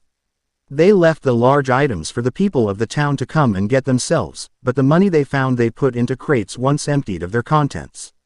They had found most of the money in a vault that had a door code to it, and Zabuza had cursed their luck since they couldn't get in. Asura just chuckled as he grabbed the door and ripped it straight off of the wall with one hand. Zabuza and Haku were only momentarily shocked as he did that, but then again they had seen him fight a demigod that was the size of the planet Da. He had tried to crush him with his finger. Asura had killed the man by punching it a lot. Asura asked them to wait by the water and to stall any and all teams of shinobi that would arrive since Asura didn't really want to deal with anyone else at the moment. But as they did that, he had finally arrived at the house of Tsunami. He walked up to the door and knocked, to which he saw Tsunami open it with a knife in hand. He wasn't surprised to see her with one though, since she had been kidnapped and nearly rode earlier that day alone. She lowered the weapon quickly though once she saw that it was I am at the door instead of another group of Gato's men trying to kidnap her again. You are back, she said as she ushered him inside and put some more tea on the stove for him. So does that mean, yes, said Asura as he sat at the table with his arms crossed in front of him and his eyes closed, Gato is dead. His men have left this country and the money stolen from the people has been returned. As well as the gate protecting his mansion is destroyed, so feel free to claim whatever is within it as your own since it does not concern me. You really killed Gato? Asked Inari as he came into the kitchen and sat at the table as well. I have indeed, young man, said Asura as he smiled and opened his eyes to get a good look at him. But with the main source of your problems gone, you must ask yourself what it is that you are going to do with yourself so that it doesn't happen again. I'm not sure, said Inari as he thought about it long and hard before an idea came to his mind. I know, I wish to become a warrior like you are.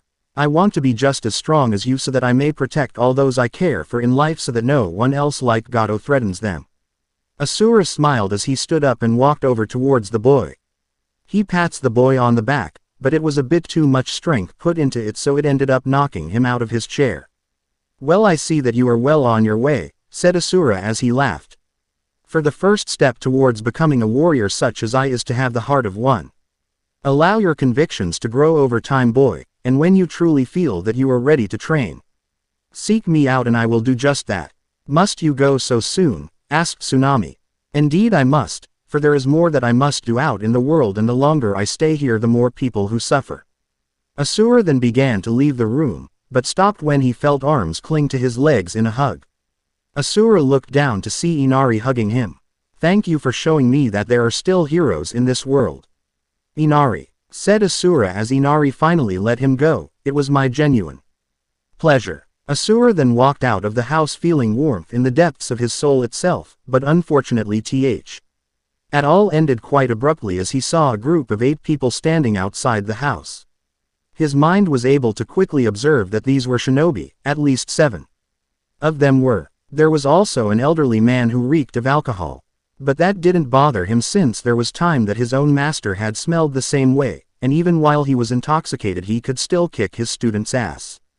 But while the warm feeling in his body had left him so suddenly, the hot feeling of his rage grew quickly since within the group of shinobi in front of him were 4 members of the Uzumaki clan, he was easily able to identify because of their red hair. But what caused his rage to grow so rapidly was one of them in particular, since this person was one of the 2 people who had all of his rage and hatred towards them. Naruto Uzumaki. She was a young carbon clone of the woman who had seen fit to give the 2 of them life, only to deem it necessary to leave him to die alone, hungry, and scared. She couldn't even kill him so he wouldn't suffer as he had done, to at least make it quick so that the pain would stop. But no, she didn't do it because she didn't want to suffer mentally for Q'ite literally killing her flesh and blood son, so she let nature do the work for her. Naruto Uzumaki, growled Asura through strained teeth since he couldn't even speak since he was restraining himself so much right now. How do you know my name? Asked Naruto, who was not only genuinely surprised that this stranger knew her name, but was more than a bit frightened by the sheer amount of killing intent that was being directed at her personally. Asura didn't answer her question though, instead he charged at her with his fist raised to pound her into paste. But Kakashi had seen this coming and pulled her out of the way quick enough for her to dodge it. It was fortunate that he did too, since the power in his punch blasted a crater to form where she was once standing. The group looked at this in shock, since the only person who had this type of power that they knew of was Mito when he was alive, as well as Tsunade, but since that was her granddaughter it wasn't so much of a surprise to see her with the same type of power. But to see this strange man do it was troubling indeed. What the hell was that for? Shouted Naruto in anger, since she was seriously wondering why this man wanted to kill her like that, since she had never seen him in her life. The man was massive and throbbing with pure muscle, so she was 100% certain that she would know the man if she pissed him off at some point. Of course you don't remember me, said Asura, but more to himself, as he flared his power to the point that it caused them to drop to their knees. It was at this point that they all realized that the power that they had all felt a while ago had originated from this man. The older Uzumaki of the group looked at each other and nodded. 2 of them managed to get back to their feet, while the third prepared a seal to restrain the man. They were under orders to bring back whatever had that power if possible, via either force or peacefully was at their discretion. They would have preferred a more peaceful route of doing this, but he had tried to kill Naruto, the Hokage's daughter, and that alone made them worried for the man, since those who screwed with her daughter suffered our motherly wrath, and it was never a pretty sight. The last time they had seen that was against the Haruno family, who openly insulted the Uzumaki clan as unwanted foreigners to their village and should be subjugated and enslaved. The Uzumaki ignored their words for the most part, but when their head that was on the civilian council was found guilty of theft of funds as well as other treasonous acts, things changed. Sakura was in Naruto's class and had always been jealous that her and her friends were far more popular than her. So she complained to her mother about it, to the point that her mother decided to help her with the aid of a few of the last remaining root forces that she was able to keep hidden, so as to use them in her quest for revenge against the bitch who had ordered her husband's death. These root had kidnapped Naruto, who, while a strong and gifted kunoichi, was still so young and inexperienced to the world itself outside of the walls of her village. They had dragged her to a building where Sakura's mom planned to take her time and torture her before she grew tired and got the little bitch. But she didn't plan on the Uzumaki sensors tracking down their location so quickly. She had been rounded up along with the other root members, tortured for days by Kushina herself, which no one in the village knew exactly what she did, and they were glad for that since Sakura's mo. Their screams were heard for hours all throughout the village, even though she was in a cell deep underground. Now while her mother and her tools had been found out and eliminated from the picture, Akura was never found out and had decided to keep her head down and not to cause problems until the right moment to avenge her parents presented itself. The two Uzumaki went through similar hand signs to conjure their jutsu, which came in the form of water bindings that grabbed a hold of Asura's hands. Then they each used the one hand that wasn't being used to hold the water stead to summon electricity to their hand and grabbed the water. The electricity coursed through the water and shocked the hell out of Asura, and as he was being shocked, the third Uzumaki ran forward and slapped the seal he had made onto Asura's chest. His body became covered in long lines of text that began to encompass his entire body, and they believed that they had successfully restrained the man, but they were so very wrong on the matter. Asura had let the three of them do this because he wanted to see firsthand if their seals would be able to restrain him when he was technically at his weakest, since he wasn't using his far more powerful forms. And as he expected, they were not able to restrain him. It would seem that since his power came from mantra, it was immune to seals that were made to counteract chakra. So to the surprise of the Uzumaki that thought that he had been restrained, he yanked hard on the bindings so that the two of them were pulled forward. He grabbed a hold of each of them by the head and began to squeeze hard to the point that they screamed in pain as they felt like their skulls were cracking. As he did this, he flexed a bit of his mantra and they saw the seal simply vanish off of him. "Urusha," said one of them through strained teeth, "you must warn the village. Go." It was at the mention of the name Urusha that Asura paused in his efforts for a moment. A memory of his past came back to him as clear as day. "We are the last ones here aside from Urusha." Those had been the last words he had heard his mother say before they left him to die. Yet when he tried to catch up with them, he had been struck from behind by someone he had no idea who it was, but it was only in this moment that he now saw the man who had hurt him as a child. Asura remembered that day with such clarity that it was as if he was there all over again. In his memories he had cried, and he was crying now. But he stopped as quickly as he had started, and in a scream of rage he crushed the skulls of the Uzumaki in his hand. "You," seethed Asura as he glared at Urusha, who was slowly backing away in preparation to escape. He figured that with this monster of a man following him that the others can escape to safety, since they were not ready to fight this man. They had used a seal that was literally capable of restraining the Kyuubi himself if it was ever necessary, but this man had simply shrugged it off like it was nothing. Just how strong was this man before them? "Why are you attacking us? What could we have done to anger you so much to the point that you would attack us like this?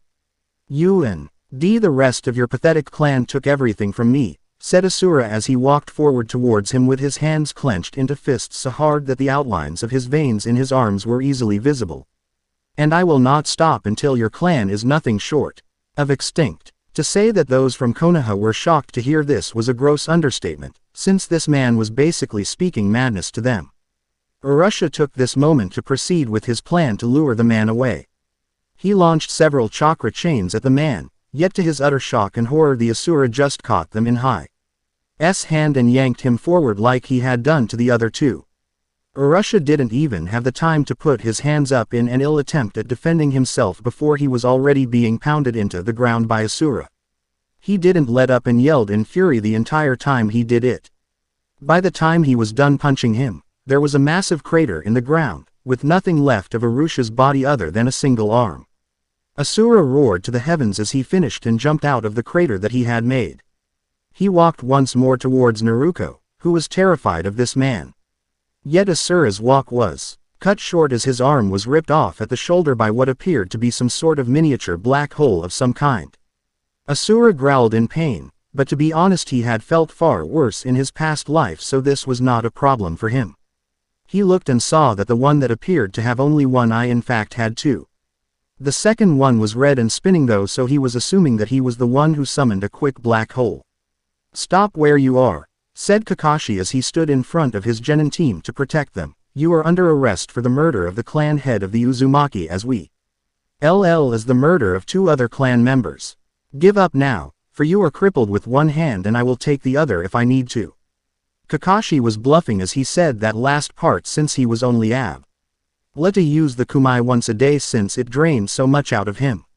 Even with the years of training it still did, but at least it didn't fully drain him to the point that he was unable to defend himself afterwards, since that would just defeat the purpose of using it.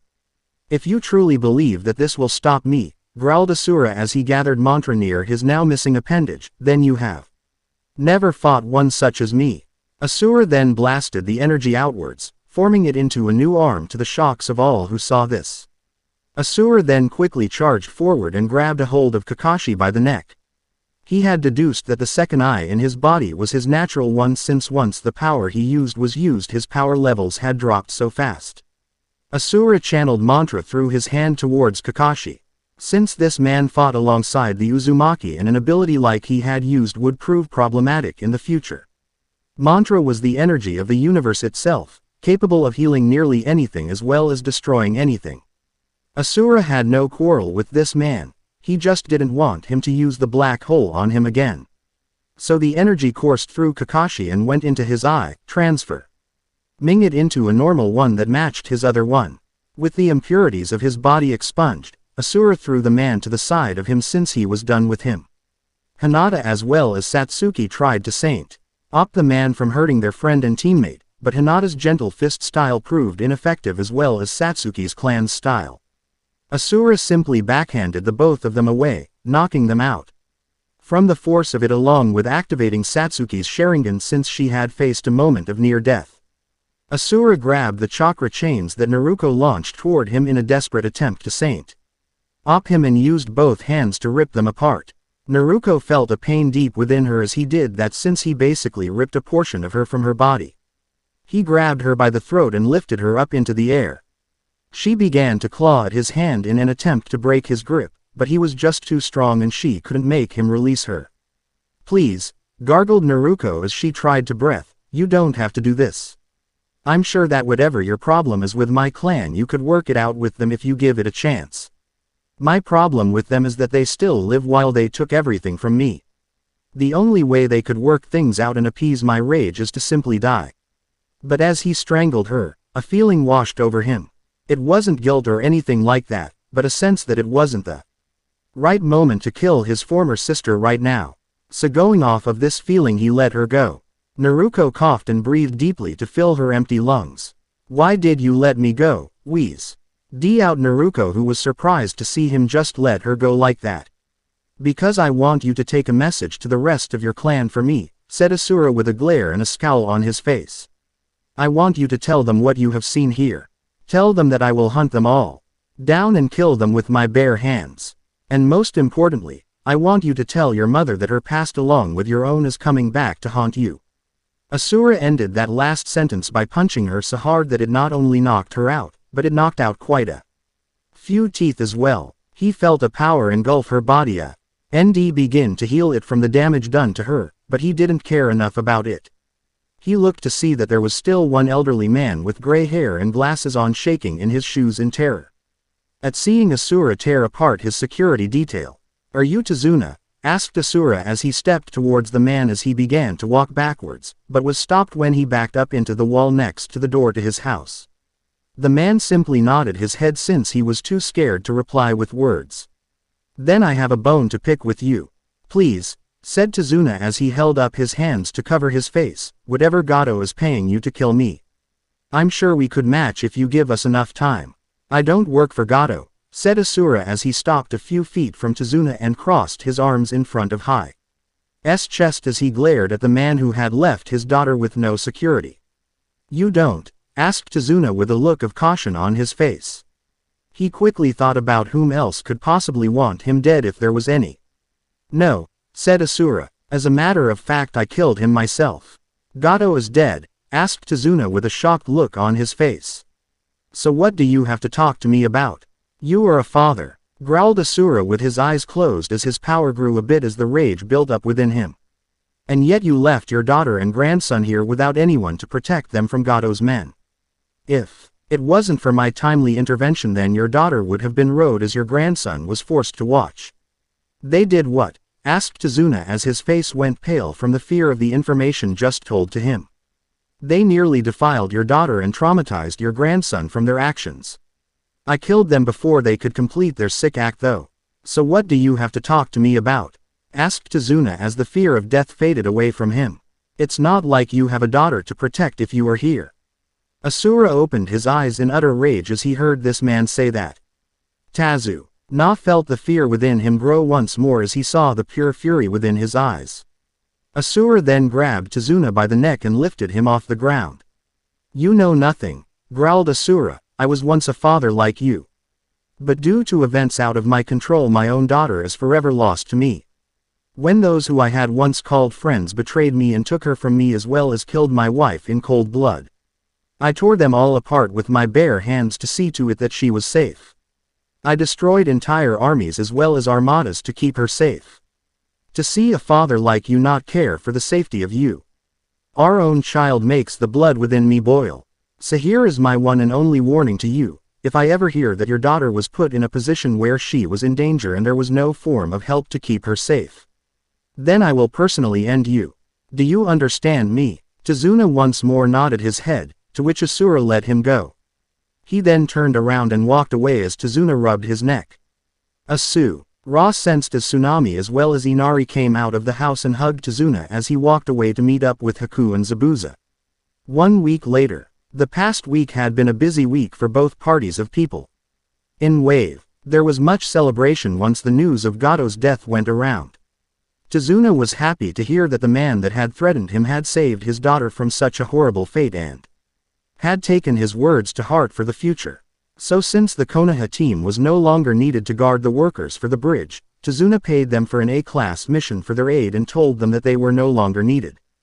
Kakashi had to take his team and find a cheap inn to sleep in since Tsunami refused to grant them sanctuary in his house along with all the rest of the citizens. They didn't know much about the Konoha shinobi personally, but they knew that if the man who had become their savior disliked them for some reason, they were not so trusting of them. Kakashi sought out medical aid for his team, which he got easily, but it took a few days for them to fully recover. While Asura had hurt them badly, it wasn't life-threatening in the long run. Once they were back on their feet, they made plans to leave the country and return home, but it was then that the main problem hit them. There were no boats leaving since the news of Gato's death had yet to reach the main lands, and the man who had ferried them across had left to protect himself as well as his family from Gato, unaware of the tyrant's demise as he did so. Kakashi had asked for the means to leave, but Tsunami had expressed that until the bridge was done that they were stuck there. So they were forced to wait for a week, and at the rate they were going it would take about another week since most of the townspeople were helping with the bridge so as to finish it as fast as possible. So while they waited, Kakashi had his team do tree climbing as well as water walking exercise since there was not much else he could do. He taught Satsuki his Raikari since the girl was furious at being beaten so easily by that man, who when she thought about made her blush since he was an incredibly handsome man as well as strong. But she would always shake those visions of him out of her head and continue on with her training since the Raikari was a tricky jutsu to master. What Satsuki was unaware of was the fact that both Naruto as well as Hinata had the same thoughts as her when it came to the strange man, even though he had nearly killed Naruto.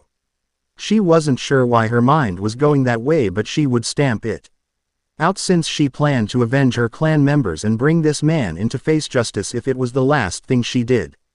Hinata was thinking along the lines of this man being her boyfriend and knocking the crap out of Kiba back in Konoha. For years he had been trying to get into her pants, and no matter how many times she rejected his not so subtle advances he wouldn't stop. She hadn't gone to her mother about this since she had been able to handle it so far on her own, and she knew her mother would use their clan's gentle fist to neuter him painfully, and if she did that would cause many problems between the Hyuga clan and the Inuzuka clan. And as they trained, Kakashi wrote out his report that he would hand in once he returned to the village along with the scrolls containing remains of their fallen Uzumaki comrades. He groaned to himself since he was so bored and wanted to be home by now, and he mentally fumed at the fact that only he had a summon animal, but since it was a dog it wasn't of much use since it couldn't leave the country to find someone to ferry them out of here. He had asked Naruto about the toad contract her father had, but she told him that Jiraiya was going to train her in it during the 1-month training period for the Chunin exams so that she could try and master Sage Mode. They would have been helpful at this point of time, but there was no thing he could do, so he finished up his book and pulled out his Ika Ika book to read and pass the time. As they were stuck on the island country of Wave, Asura and his companions made their way towards Water Country. When Asura had met up with them, he all but demanded to know why they didn't stall the Konoha shinobi like he had asked them to. They sweat dropped as he asked them that question. They explained that they were outnumbered since it was 7 against the 2 of them, and even though they were strong in their own way they were no match against 3 elite Uzumaki clan members. Asura simply growled as they said that and told them that he had easily killed them, to which Zabuza chuckled and stated that they were not god-killing demigods.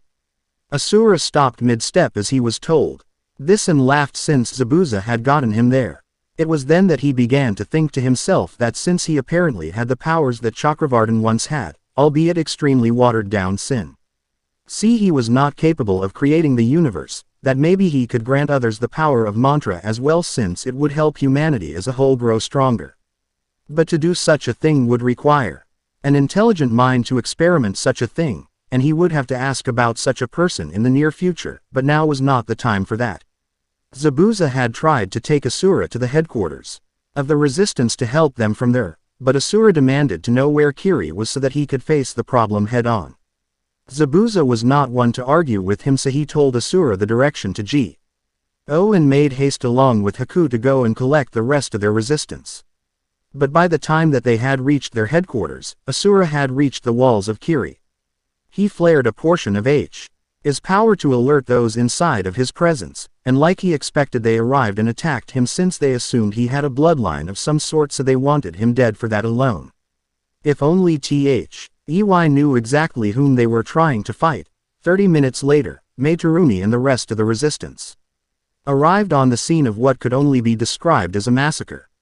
Since there were bodies everywhere, most of them weren't even in one piece, and the rare few that were had something caved in or a hole in their chest. "Oh my God," said Mei, to which everyone agreed with that statement, since it summed up the feelings of everyone there. What manner of beast could have caused such carnage? Asked Tao as Mei signaled for her men to fan out and find someone to answer that specific question. Zabuza and Haku had returned to their base not too long ago, to which Mei slapped Zabuza twice hard across the face since he not only didn't bring back any funds to help them since they were in desperate need of them, but as his fiancée he had left her in a horny mood and she didn't like to be kept waiting like that. Zabuza had redeemed himself though by stating that a powerful had agreed to help their cause. When asked where this warrior was, Zabuza told her that he had already made his way towards the village so as to attack it. When she asked him if this man was insane, Zabuza calmed her down with a quick kiss and told her to trust him in his belief that this man would be able to aid them. She demanded to know how he knew this, but he told her that there was no time to explain it and that they needed to head out immediately. So they did, and here they were. And she had to admit that this warrior that Zabuza mentioned had indeed helped them immensely if the sheer amount of bodies all over the place was anything to go on. "Mei," said one of her men in the distance, "we have a live one here." Mei quickly ran towards him and saw a man that was pale from the loss of so much blood from the loss of both his arms. The man the look of someone who had seen the Shinigami himself and was shaking with all the waning strength he had left. "Who did this to you?" asked Mei as she held the man steady. "Who killed all these people?" "Monster," was all the man said before he succumbed to his fatal injuries. Mei and her men were simply left to ponder what he meant by that, but only for a brief second as they heard a shout from above them, and as they looked to see who it was they were shocked to see Yagura himself being launched towards them. The man hit the ground hard and left in of a crater from the force of the impact. Mei and her men surrounded him but were cautious since this man was a Jinchuriki after all, so it was a safe bet to be so around him. Yagura got back to his feet, painfully by the looks of it, and quickly surveyed his surroundings. He saw the rebels had surrounded him, and it filled him with such anger that this was happening in the first place. First, a monster of a man had attacked his village and slaughtered his men, and when Yagura had gotten involved himself he had been punched with such force that it had launched him out of the village. Now he were the very people he had been fighting against for years in a surprise attack. It was then that he put two and two together. So you send your loyal pet after me to weaken me, said Yagura as he spit blood to the side. But I will not go down so easily.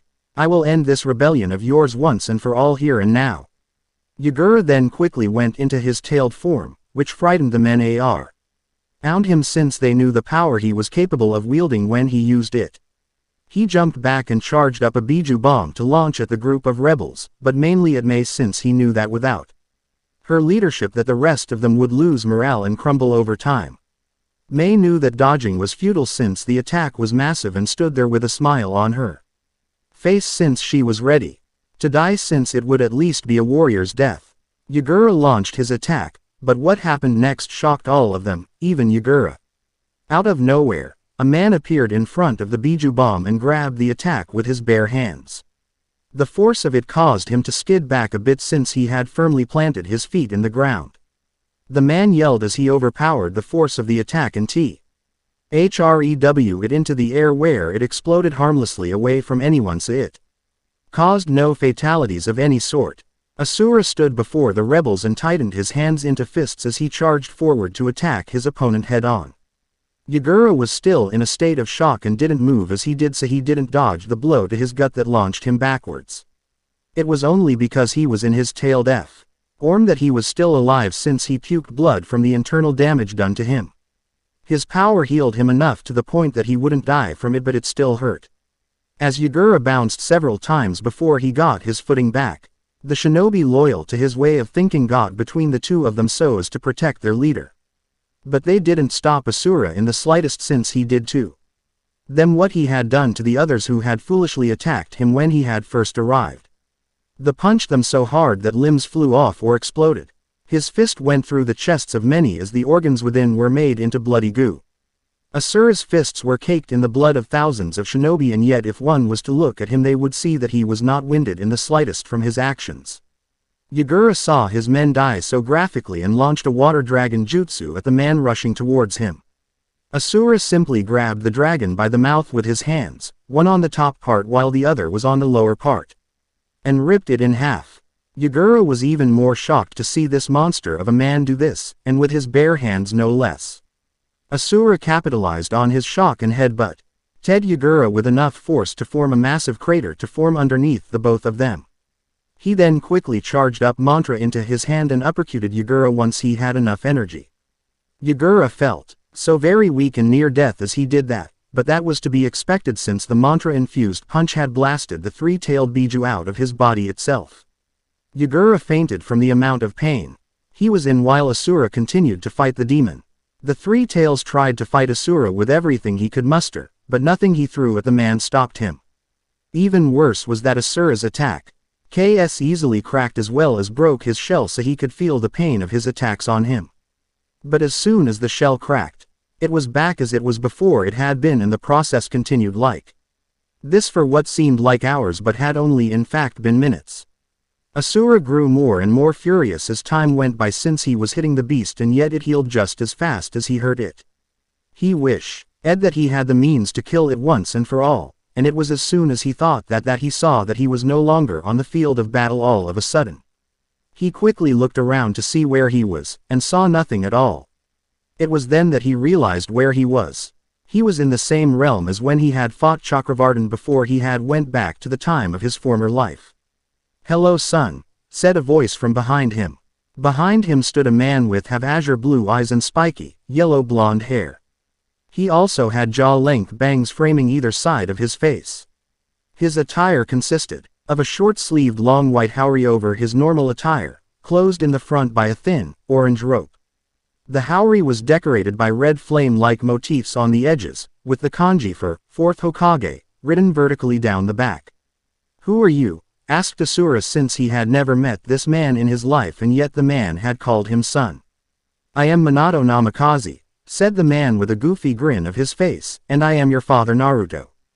Quote, "I am not Naruto," said Asura as he looked at the man with a slight glare, "I am Asura."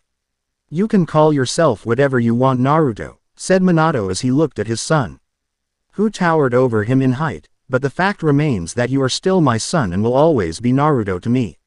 "Why are you here?" asked Asura impatiently since he was not really Sure of why he was even here to begin with, since the god of this realm was dead and he didn't bring himself here. I was brought here to talk to you, my son, said Minato with a sigh. By who? Asked Asura, but instead of an answer, Minato just pointed behind Asura, and when he looked back, Asura's eyes opened wide in shock, since there was Chakravartin standing there with a smile on his face. Hello Asura, how the hell are you still alive? Shouted Asura as he prepared himself once more to fight this god. I never died like you believed. I simply gifted you my power and sent you back in time. I told you that only one from Gaia could protect it, but I never stated when and where it needed to be protected. And yet you tried to kill me. It was simply a test to see if your soul was truly incorruptible. And I am happy to say that you passed my test, since you did not give in even in the face of such overwhelming odds. So now I take my leave, for there are other worlds that need my guiding hand to keep the balance. Farewell Asura, and with those final words, he was gone. You have done so much with your life, said Minato as Asura growled at his words. No thanks to that woman who has the nerve to call herself a mother or the clan she is from. Yes, said Minato sadly, as he had seen Naruto's life as well as Asura's, and he was saddened by the pain he was forced to suffer in the both of them. I was shown what your life had been like, and I am sorry that you suffered like that. But I am here to make it right. And how exactly are you going to make this right? Asked Asura. He turned around to face the man who claimed to be his father. For I plan to kill them all, and I won't allow you to stop me. I don't plan to even try, said Minato with a nervous chuckle, for even if I wanted to, which I don't.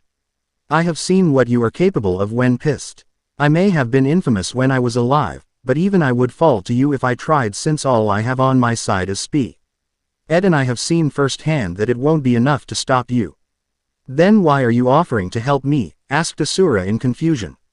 Because I would have never abandoned you, said Minato with a serious look on his face. Even if you didn't have the proper amount of chakra in your system to use jutsu like most shinobi, I would have taken the time to make you stronger so that you could defeat those who could. I would have never left you to die alone, my son. And it pains me greatly to see the family I was forced to part with turn on one of their own because they deemed him too weak and a smirch on their family name. Well Naruto, I say screw the Uzumaki. If they don't want you as a member of their clan, you are still a member of mine since you are my son. And I am proud to say that. Asura looked at this man who had shown up out of nowhere, a father who he never knew existed since he had died when he had been born and was never spoken of around him or his sister in their youth. Minato elked forward and placed his hand on Asura's head, and as he did, his body transformed back to what it once was when he was 5 years old and known simply as Naruto. Our clan legacy falls to you, my son, said Minato with a smile. For your former sister is not worthy of my clan name, since she abandoned you without so much as saying a word in your defense. And as such, that makes you the clan head. I leave you my powers. Which I find funny now that I think about it. What's so funny about it, father? Asked Naruto, who, even though he had grown as Asura and was now in the body of his former self, he still had the brains he once had even in this form. I have never told a soul this, said Minato, but the Rasengan, one of the 2 signature jutsu used, came to me in a dream. In the dream I saw a man of great power use it to decimate his opponents, and once I awoke I strove to recreate that move for myself. And yet I never was able to recreate it like that man had in my dreams, but it is on Lee now that I realize that I was never meant to fully recreate it, since that man was you, Naruto. Only you have the strength to use it to its fullest extent. I will make you proud, father, said Naruto, with tears in his eyes as he hugged his father with all the love his body was capable of. You already have, said Minato as his body began to fade away. Soon Minato was no longer there, and Asura had returned to his more powerful form. Where Minato once stood was now a ball of energy that he grabbed with his hand, and as he did he absorbed the memories of his father. Asura smiled as he saw them, for now he knew his father and he would make him as proud as could be, and Asura Namikaze would become just as, if not even more, infamous than him. As this was all happening within his mind, only a few seconds had passed outside of it. The 3 tails tried to swipe at Asura with his tails, but Asura grabbed them and yanked hard enough to rip them right off of him. The 3 tails screamed in pain. As his body painfully grew more to replace the ones that had just been violently ripped off like that. I was not expecting that today, said Zabuza as he and the rest of the rebels saw this. I don't think any of us did, said Haku, with the rest of them silently agreeing with him. Asura was tired of this fight at this point and knew exactly what he needed to do to end it once and for all. He charged forward once more and uppercutted the beast into the air, and as he did the demon prepared to fire another Biju bomb that was 10 times the size of the one Yagura had tried to use against him. As he did this, Asura clapped his hands together and slowly pulled them apart as he channeled mantra through them. The energy took the form of a sphere that once formed. He pumped more mantra into it to make it rapidly grow in size. The Three Tails launched his attack right as Asura was done charging his, and once he was done he kneeled down a bit and kicked off the ground to face the attack head-on. Rasengan, shouted Asura as his attack collided with the Biju bomb. There was a massive shockwave that decimated the village in its entirety from the Biju bomb exploding from the force of the attack that ripped through it. Yet Asura's attack was still going full swing and he continued to fly forward as he yelled out in rage. The Rasengan hit the Three Tails head-on, and once it made contact, the demon screamed as he felt his body fade away in a way that his power could not heal him. And within a matter of seconds, the Three Tails was no more, and yet his power coursed through Asura's arm and entered his mantra core. Asura landed on his feet and yelled to the heavens as the power coursed through him, and as he stood there, a large pillar of light shot upwards into the sky, with the power emanating from it causing everyone in the elemental countries to fall to their knees once more. The rebels were eventually able to get to their feet once the power died down, and they saw from the ruins of their village Asura walking towards them with a grin on his face. As he did he flexed his new power a bit and formed a dragon made of water to entwine against his arm, and he laughed as he saw this since he now had the power of water to add to his already immense strength. And soon the name of Asura Namikaze would be known the world over like his father before him. 1 week later, Konoha Council Chamber. Ladies and gentlemen, said Jiraiya as he stood before the council members and mentally prepared himself for the information he was about to divulge to them. I come bearing bad news of the grim nature. Does this have anything to do with the energy that brought us to our knees not only once but twice? Asked Shikaku, since it was a fairly safe bet to guess that that was the reason. And that they were all here since the last meeting they had was when it had happened the first time. Yes, I'm afraid, said Jiraiya, as to what the news is that I have found the man who wields such power as his own. Why, this is great news, said one of the civilian council members. We just have to invite this man to settle down in Konoha and we will be unstoppable. I am afraid that your idea is quite impossible, said Jiraiya. And why do you say that? Because the man who is known as Asura is now the Mizukage of Kiri. The room went deathly silent as he had said that. That was the worst possible thing that could have been said about the man with that power, since now he was an enemy instead of an ally and shinobi of their village. And it only gets worse from there, said Jiraiya, as he took a deep breath as he really didn't want to say what he was going to say next. How could it get any worse than a man with the power to make an entire village of people kneel, becoming the cage of a rival village?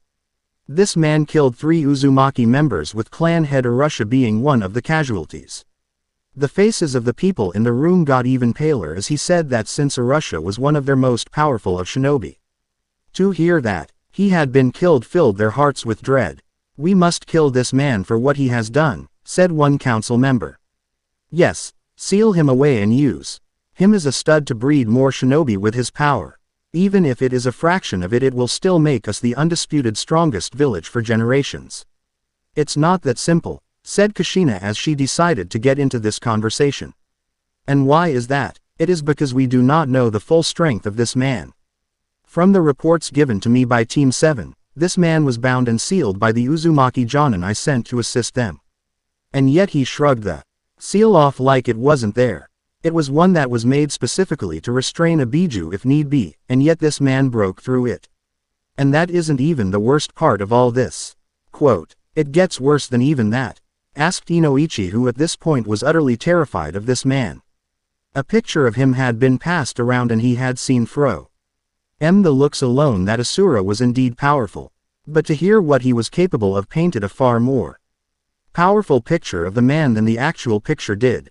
Yes, said Kushina, since this man only ended the civil war in Kiri single-handedly, he also managed to kill the three-tailed Biju.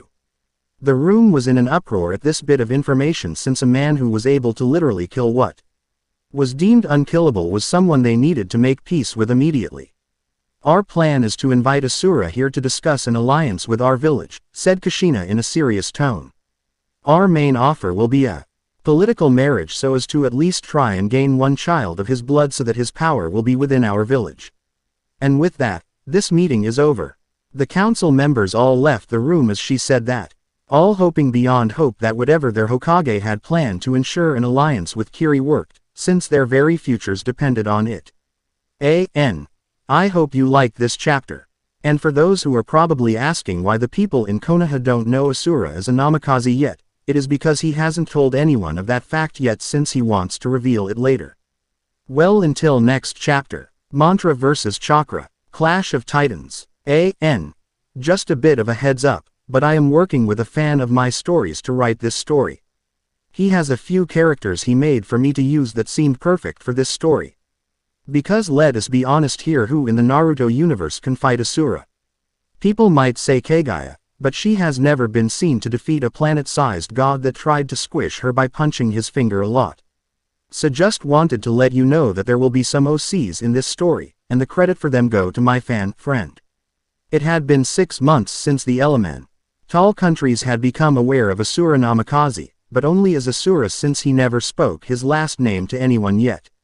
Not even his advisors. He would tell them in time, but he knew when he would do it and not a moment sooner than that. The past 6 months had been quite hectic for the village of Kiri, since it had been destroyed in the fight between Asura and the three-tailed Biju. When the smoke settled and the shock of seeing a man kill what the world thought was unkillable wore off, they immediately agreed as a whole to elect him as the new Mizukage. May had wanted the position for herself when she led the rebellion. But the seat was reserved for the strongest in the village, and she knew that she was nowhere near his level of power, so she didn't even try to argue about the decision. In the end she was happy about it, since she wasn't stuck doing paperwork of all sorts, which Asura did, but he had his assistant Yagura do the majority of it, since he wanted to find redemption for what he had done. Most of the people of Kiri, Yagura himself included, thought that he would die since he had the Biju inside him blasted out of him so violently. Yet in the end he was still alive, albeit weaker than he once was, since he no longer had the demon sealed in him. The shock of the blow had cleared his mind of the genjutsu he had been, and he was able to recall exactly what he had done to appear to be a tyrant. He had basically got to his knees in tears and begged for the forgiveness of those that he had sought to destroy for their bloodlines, which in the end they gave him, since Asura was willing to. Yagura could only recall the Sharingan that were used to control him, but that was all he could remember. So, as Yagura trained to regain his lost strength, he also helped Asura the paperwork he had to go through, since he had more experience with it. Basically all Asura had to do was sign off on things, since Yagura did his job fairly well. The first thing that they did was rebuilt the village from the ground up, which they got the materials at a discounted price from the people of Waves, since they owed Asura for saving them from the tyrannical rule of Gato. But even with the discounted materials, their funds were all dried up when the village was finally repaired to what it once was. Usually it would have taken far longer to build a village, but everyone, Shinobi and Asura included, helped to rebuild it. During their time of rebuilding the village, there had been 3 major events that took place in those 3 months that shook the rest of them, with the third being kept secret for obvious reasons. The first was that Iwa, in their infinite wisdom, conspired with Kumo and sent out scouts to scope out Kiri in its weakened state. Asura sent messages to their cages to stop snooping where they were not wanted, but they thought to themselves that they would piss him off, so that he attacked their scouts so that they could justify declaring war on the village, and appear to be in the right to others even though they started it in the first place. Asura played right into their hands, since he killed their scouts when they refused to leave and sent their heads back to the villages as a warning. Shortly afterwards war was declared between the 3 villages, with Suna and Konoha on the sidelines, since they had no dog in this fight, while Suna stayed out of it since they were considered the weakest and didn't want to piss off a man who fought an army single-handedly, while Konoha want to see the outcome so they could plan a means to subdue Asura if the chance came. Kushina had been utterly livid when she had heard from her own daughter how Asura had nearly killed her by breaking her neck. That she was only spared death to deliver a message of hatred towards her clan for reasons that she called the entirety of them to discuss. Even the one who was married to the daimyo's son came to that meeting since it was important that they cover all their bases. They discussed it for hours, yet no matter how far back they went they couldn't determine why Asura hated them so much, since not a single one of them had met the man until Naruto and her group had met with him. Which honestly made it harder to pinpoint where the hatred was coming from. So since they couldn't figure out the reason for his hatred, they had their elite seal makers design a seal T. Hat could subdue him when the time came so they could get the answers they sought. While the Uzumaki were discussing things in secret, Kumo and Iwa sent out a large group of their shinobi along with Air Jinchuriki to eradicate Kiri in what the two villages thought was their weakest time, but while the shinobi of Kiri remained within it to protect it from attack, Asura alone walked out to stand B. For the combined armies of Kumo and Iwa.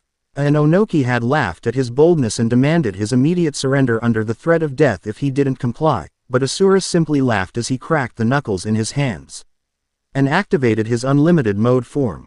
The markings on his body emanated in a bright orange light due to the mantra flowing through his body, as well as leaving a trail of orange mantra while he moved towards them. While in this state, Asura became completely invulnerable to any kind of attack or damage, and what happened next horrified the few survivors of what became forever known as the 10-Minute War. The name stated it all, since Asura showed the enemy no mercy and slaughtered all who attacked him. Nothing they threw at him hurt him in the slightest. All jutsu used against him didn't even so much as scratch him. Weapons thrown at or swung at him broke on impact, and even summons were no better off since Asura just as easily shrugged of their attacks, killed them just as easily as he did the rest of the shinobi. Even the 4 Jinchuriki were no match for him in the end. They were some of the few who were still alive in the end of it all, albeit extremely traumatized to see their comrades all torn to shreds and scattered all over the place. Even Onoki as well as perished in the fight since they thought that their teamwork would be enough. But it wasn't, not even close to enough. Onoki had his head crushed by a curb stomp when he tried to rush Asura using wind jutsu to fly at him, which Asura just dodged it, grabbed him by the leg and slammed him to the ground and then stomped his head into paste. Had been punched through the gut with enough force to blast the lightning he covered his body with off his body so that it hit a group of shinobi behind him. Those shinobi suffered paralyzing shocks, but they still lived after all the slaughter. Roshi had tried to use lava, but Asura just used his newly acquired power from killing the retails to cool it off and broke the rock that it solidified into. Han had tried to use his steam, which somehow did nothing more than piss Asura off more, which didn't really seem possible. Yugito had tried her hand at slashing him, which didn't work since even though she made contact, her claws barely nicked the skin and her flames were no better since he simply walked through it in a manner that made him look demonic as he did. Killer Bee tried the hardest, but in the end failed like the rest of them when he was hit point blank in the face with a punch that was infused with so much mantra that it blasted not only him but everyone in the immediate area backwards. He beat the 4 of them into submission as they were, and because of that they were forced to use their tailed forms to compensate for their weakness in power levels. Together with their combined might they were able to push him back, and as they did the idea of victory arose in their minds, but that was quickly erased. Asura went into his 6-armed Vajra form and grabbed them all with a hand and slammed them repeatedly into the ground until their powers faded. And the demonic energy they were using receded into them once more. Asura had planned to kill them as he had to the other shinobi that attacked his home, but the memories of the abuse the Jinchuriki Yagura went through in his youth flashed into his mind. He couldn't fault them for attacking since they were nothing but weapons to the people of their village and fought because it was the only way to find some minor bit of acceptance.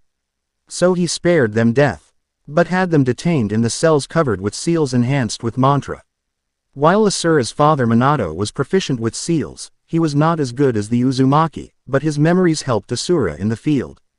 While they were detained and healing, the remaining shinobi fled the battlefield back towards their villages to tell what had happened.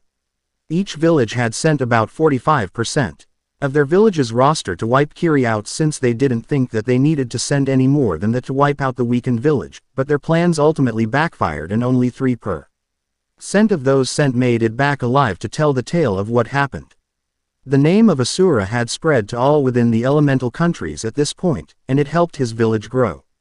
Anaki's granddaughter Kuretsuchi took over as Kage for Iwa, while the Kunoichi Samui took over for Kumo since she had been trained by Killer Bee and was the strongest out of all those that were alive still.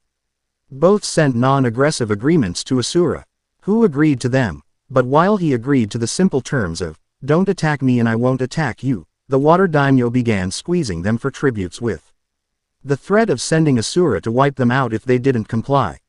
Asura was unaware of that bit since there was so much else he had to deal with at the moment. The daimyo was a greedy man who grew rich off the misery of others. He had backed the village in the eradication of those with bloodlines since when they died, he was able to liquidate their assets and take it for himself. He had been said the moment the civil war was over since his flow of money had stopped, but now he had a whole new means of obtaining money, and in his mind it was far more efficient than the civil war he backed. The second thing that helped the village was Orochimaru himself, which might seem strange to hear, but allow me to explain how it all went down. When news of Asura reached him in one of his many hideouts, he was salivating at the chance to obtain a godlike body such as his. So he tried to sneak in while the village was being rebuilt and security was lax. He made it all the way to Asura's personal meditating room, which he made in honor of his wife since she had always said he should have one to help calm him down while at home. Orochimaru had attempted to place the curse seal he was infamous for on him. But Asura was fully aware of his uninvited guest and easily dodged the attempt to bite down on his neck. He may have been meditating, but he was always aware of his surroundings. Something his old master had taught him by beating it into his head. Took several months, but he finally got it.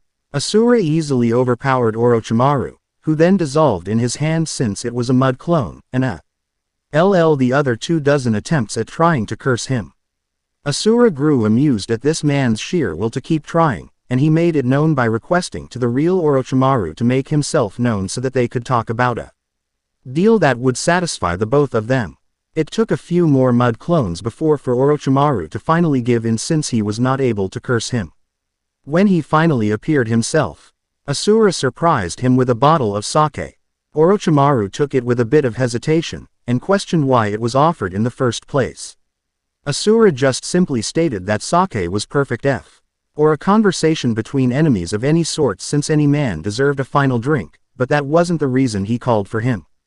As the village was rebuilt from the ground up, Asura had looked into ending someone who could help in the research of transferring mantra into others so that it could empower them all. His plan was to gift it to everybody, but he had to be careful since he didn't want another group like his old comrades to get full of themselves and massacre so many innocent people to harvest their souls for power. When he had talked to his advisors, Haku, Zabuza, Mei, and Aobu, who could possibly help in something like this, the name of Orochimaru came up, but then the list of things he had done in his not-so-secret attempt of obtaining immortality. He was said to be one of if not the brightest mind in the world. And Asura was genuinely intrigued since the man would be able to help. Now here he was, and Asura offered him power, but only if he used his intelligence to aid others instead of just trying to keep himself alive longer. Orochimaru had laughed at first, but faster than he could follow he grabbed him by the head, and like with Zabuza and Haku he showed him rise of a future that had happened to him before he traveled back. When showed this, Orochimaru paled to near transparency when he saw that his life goal of learning all the jutsu in the world once obtaining immortality was ultimately pointless when the power of chakra was overshadowed by mantra. So in the end, Orochimaru agreed to help him in return for power, which he was warned that if he went rogue, Asura would hunt him down and personally kill him. He formed a mantra core in his hand and shoved it into Orochimaru's gut. It took 3 days of rest, but he finally acclimated from the surge of newfound power and felt his intelligence increase tenfold. He ordered all his research of preparing new bodies destroyed and his hideouts abandoned. All sound nin became part of Kiri, which helped return the numbers of the village back to what they once were. And even though he was hated by those in Kiri who knew of him, he stuck to his research which Asura vouched for, so they left him alone. Why? The knowledge of the future shown to him, he was able to make various breakthroughs quite easily, with Kabuto being the first to volunteer and successfully gifted the power of mantra via a pill. The mantra that was gifted to him was like a muscle, since it took time and effort to strengthen one's use of it. When the others saw how successful he had been with Kabuto, others started to gradually take the pill as well, with more taking it as the numbers grew, since they saw that it wasn't a trick or an attempt to take their bodies as Orochimaru was known to do. So not only was the village back up to snuff with their numbers, but their numbers began to swell with mantra users, which increased in power over time, and it would be a while before it became really relevant to the world. It helped the people who were able to use chakra, mainly shinobi, the most by strengthening their power. Those who were civilian it helped as well, since it eradicated sickness, made the elderly feel more alive and they had in years, so it appeared to extend lifetimes while also enhancing physical strength of those who now were imbued with it. The last thing that helped their village expand even more than that was a messenger came to Asura personally requesting his aid in protecting an actress from harm. While he did not really want to help at first, he quickly changed his mind when he was told of Koyuki's true origins and decided to help out a princess in need. He brought along Zabuza along with Haku to help him, and as expected there were attempts on her life as they protected her. It seemed like he was in his right mind to bring them, since they were ambushed by a large group of snow shinobi. It never ceased to amaze him that even though word of his deeds had spread all around, he still faced those who truly thought they could kill him and become infamous for it. He wasn't vain or prideful of it, but he just found it amusing is all. The cameramen who were there with them recorded the fight, which was surprisingly one-sided and not in the way you would think. While those that they were guarding expected Asura to do the fighting, it was Haku himself who did it, since he saw a few of the enemy shinobi use a fake version of his bloodline. This pissed him off immensely, and he was able to show off his newfound power that he had been given. He showed those who used his bloodline what it could really do and summoned up a massive blizzard that surrounded the enemy forces like a tornado. Once surrounded, he then collapsed it on them all so that it crushed them underneath it and perished. With their main forces decimated, the group moved on, but Koyuki refused to go on since she felt like it was all for naught, since her tyrant of an uncle would continue to send people to hunt her down until she was captured. Asura just sighed at her but understood her plight. He may be a demigod who was fueled by rage, but he could still understand the pressure of leading so many, since if you failed it was traumatic. He felt the same way when he and his former comrades attacked Vlitra, since the fate of the world was literally at stake. So he talked to her and gave her words of encouragement that helped to uplift her spirit. In the end his words did the trick, and she felt like she would be able to lead her people once this was over. She continued with the movie shoots that she was scheduled to do, since there wasn't really much threat to her person with Asura and his companions near them. It took a day and a half, but eventually her uncle came for her personally via a train. He boasted out his power like a typical villain in any story, but Asura shut him up by punching the cars behind the main train into scrap within seconds. Dodo had been completely terrified as he saw that, and quickly escaped via airship he had on hand. He thought that he had gotten away in time, but Asura just summoned up several tendrils of water to hold the airship in place while Zabuza climbed up the ladder that Dodo hadn't pulled up. He grinned as he climbed up, since he was finally able to do something this mission, and he slowly walked towards the control room that Dodo was in, trying everything he could to free the ship from the binding holding it in place. Dodo never heard Zabuza open the door, but then again the man was the master of the silent kill, and he was caught completely off guard when his head was cleaved off of his body. As soon as Zabuza climbed back down with Dodo's head as proof of his demise, Asura transformed the tendrils into hands and crushed the airship into a ball of metal. He then pulled back a bit and threw it into space so as to make sure it didn't hit anyone. Within the next week, the movie shoots were done with. Koyuki was inaugurated as the daimyo of the newly named Spring Country. And the device her father had made had been activated to make it so. An alliance was formed with Kiri, a political marriage. The surprising thing about that was while many thought that Asura would have been asked But in reality it was Haku who was asked since Koyuki found herself attracted to him. Asura agreed to it, as well as Haku. This alliance helped his village since, with access to blueprints of forgotten technology, they were able to expand their own village to upgrade their defenses as well as buildings. With Asura's help the village had been able to recover in 6 months what would have taken them years otherwise. The economy of the village was slowly returning to what it once was since Asura's reputation had many people wished to use his village for their mission, which helped since there were plenty of funds to aid the village.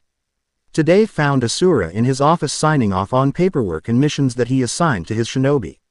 He looked over the plans of grooming the next generation of shinobi with their revised school curriculum. The training would be intense, but if one wanted to become a warrior they knew that their enemy was never going to pull punches, so they knew they had to train to overcome most of what came their way, but without the final test of killing a classmate like Zabuza had to do. He was enjoying some sake when he heard a voice calling towards him. For the past several nights, he had heard this voice but was unsure as to where it was coming from, yet every time it spoke to him it was becoming clearer. And now he was sure that it was coming from the moon itself, which caused him to question how that was possible since there was no ship capable of leaving the planet nor were there people able to get there like he could. He was snapped out of his thoughts by Ao, who came into his office with 2 scrolls with the markings to symbolize of Iwa and Kumo. Ao admired Asura as a leader since the man acknowledged his advice and wisdom. The polar opposite of Mei, who threatened to kill him half the time for just opening his mouth. He handed the scrolls to Asura personally instead of Yagura, which meant that they were of the utmost importance. Asura thanked him for bringing the scrolls, which he took and read. What he read made him growl in anger since he was being made out as being a monster that was under the orders of another, and Asura was no attack dog.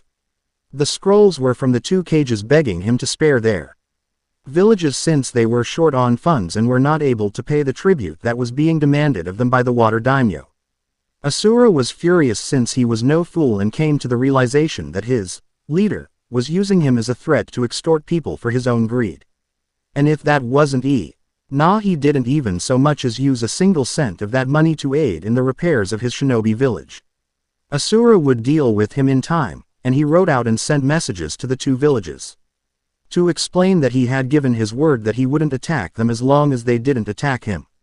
He told them to refuse payment of tribute since he was unaware of it in the first place, and for hits and giggles to tell the man to go fuck himself since it would only piss him off that those he thought were too scared to deny him what he demanded did just that.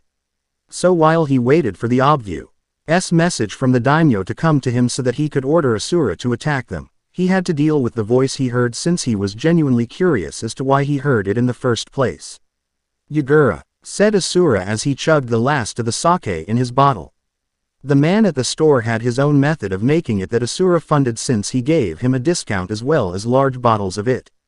Specifically for him since he drank a lot of it. I'm stepping out for a bit. Can you handle what is left? I'm fairly certain I can, said Yagura as he looked and saw that the pile still needed to be. He gotten through and saw that it was small. But before you go you should know there was another message from Konoha for a meeting with you. They never stopped, do they? Growled Asura as he heard that. They had been sending him messages constantly for the past 6 months to arrange a meeting, but Asura felt like he wasn't in the right state of mind to face the woman who had abandoned him to die when he was only 5. Should I throw it out like the rest? Yes. But why is it that you are so hesitant to meet with them? Asked Yagura since he as well as the rest of the village picked up on his dislike of the village. But were to this day completely in the dark as to why he disliked them in the first place. I have my reasons, said Asura as he walked out of the office, and in time I will explain them to you. But I need to take care of something outside of the village. Should I call for Mei and Zabuza to accompany you? Asked Yagura as he followed him outside. No, chuckled Asura as he walked with Yagura towards the front gate of the village.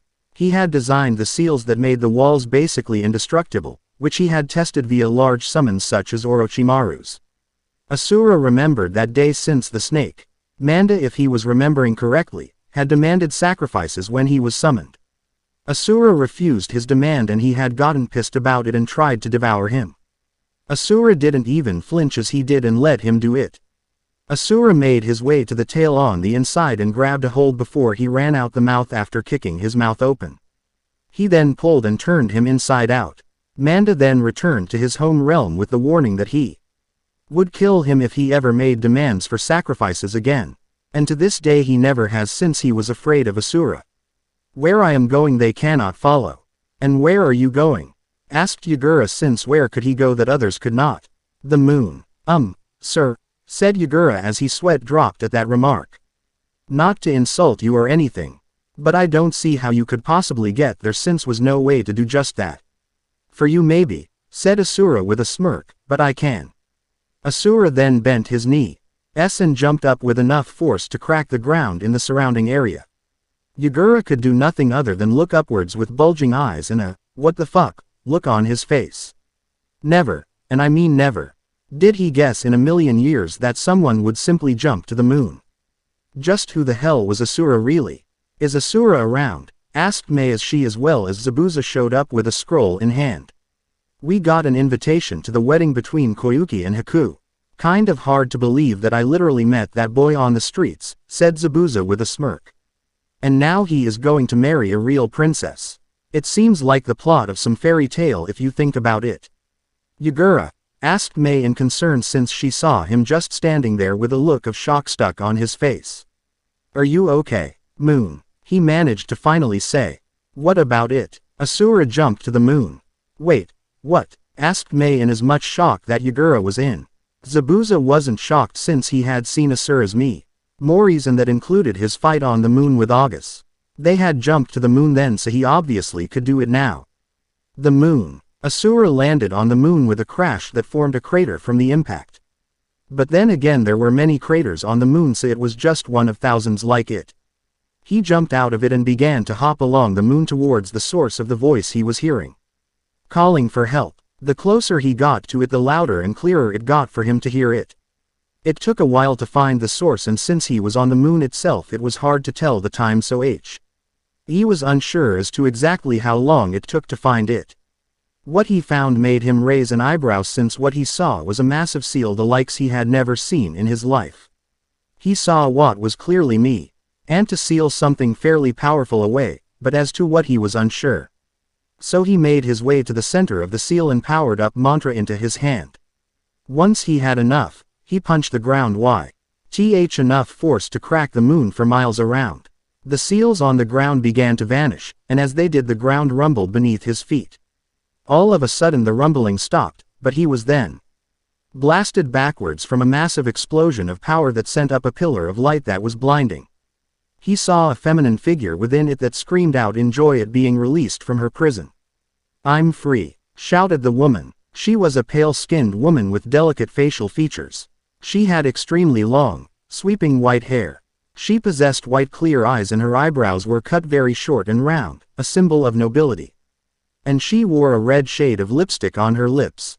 What was the most noticeable of all was she had 2 brown horns that stuck out from her head, and a third eye formed in the center of her forehead. She wore a high-collared hime kimono which had tomo running down the center and edges of the gown adorned with intricate gold and purple lines. And who are you? asked Asura, since he was curious as to who he had just freed from imprisonment.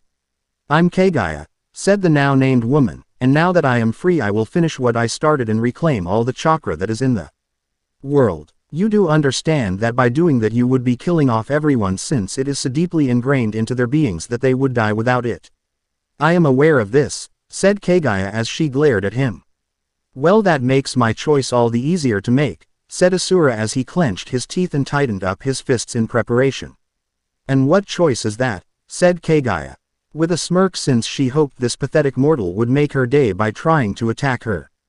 Asura didn't even answer her, since he charged forward faster than she expected and punched her in the face with enough force to launch her backwards. She left a long trench behind her, which took her a few seconds to recover from and get back on her feet. She screamed in anger at this and charged forward herself. Her hair surged forward like tendrils towards Asura, who dodged all the attacks towards his person. He waited for the perfect moment before he grabbed her hair and swung it over her and slammed her into the ground before he quickly slammed his fist into her face, cause it to form another crater.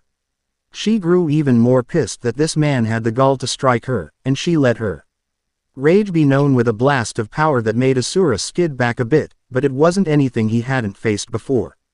"Allow me to set the record straight," said Asura with a growl as he crossed his hands in front of him.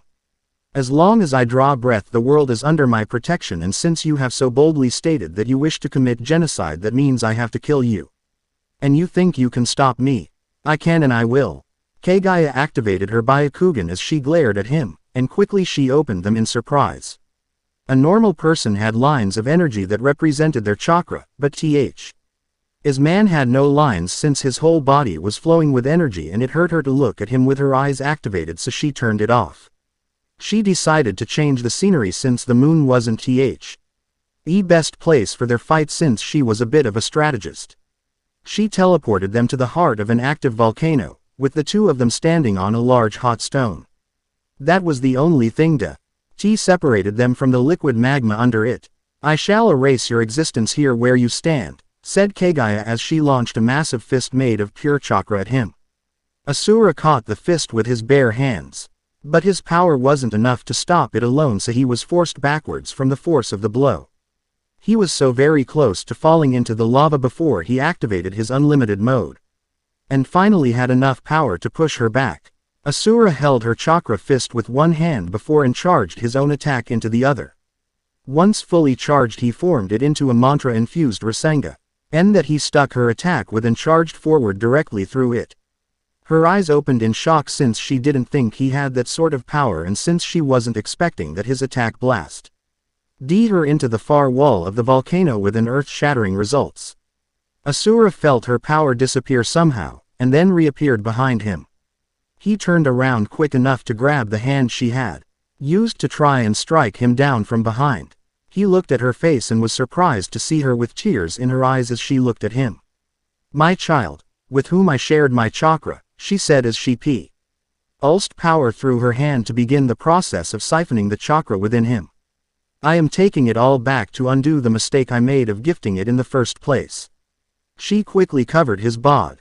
Why in a darkness that was meant to suck him dry of all the chakra in his body, but quickly after he was covered she began to realize that she wasn't able to extract his chakra, which made her wonder about how that was possible. As Asura was covered in the darkness, he saw images that told of her life story. A millennium ago, Kaguya arrived on Earth in search for the fruit of the God Tree. Upon her arrival, she was discovered by the people of the Land of Ancestors, who brought her before their emperor, Tenji. Identifying herself as the God Tree's guardian, Kaguya used her mysterious power to whip Tenji's memories of the encounter and subsequently settled among his people, becoming recognized as his concubine. Growing closer with the emperor, she eventually fell pregnant with his children. Hen the land of that began to threaten the Land of Ancestors over a border dispute. Tenji attempted to prevent the outbreak of war by declaring that anyone who attacked the larger nation's representatives was to be executed. An order which she broke when she was threatened by them, resulting in her and her assistant Ano becoming hunted by their land to be executed. Losing all faith in humanity at this point but still longing for peace, Kaguya believed that it was necessary for her to attain godlike powers in order to put an end to all of humanity's conflicts. So she defied the taboo surrounding the fruit and ate it. In doing so, she awakened the Rinne Sharingan and became the sole person on the planet endowed with chakra. Using her newfound power, Kaguya single-handedly ended the wars and took control of the nations. For her deed of stopping the conflict, she received the blessing of the people and was worshipped as the rabbit goddess.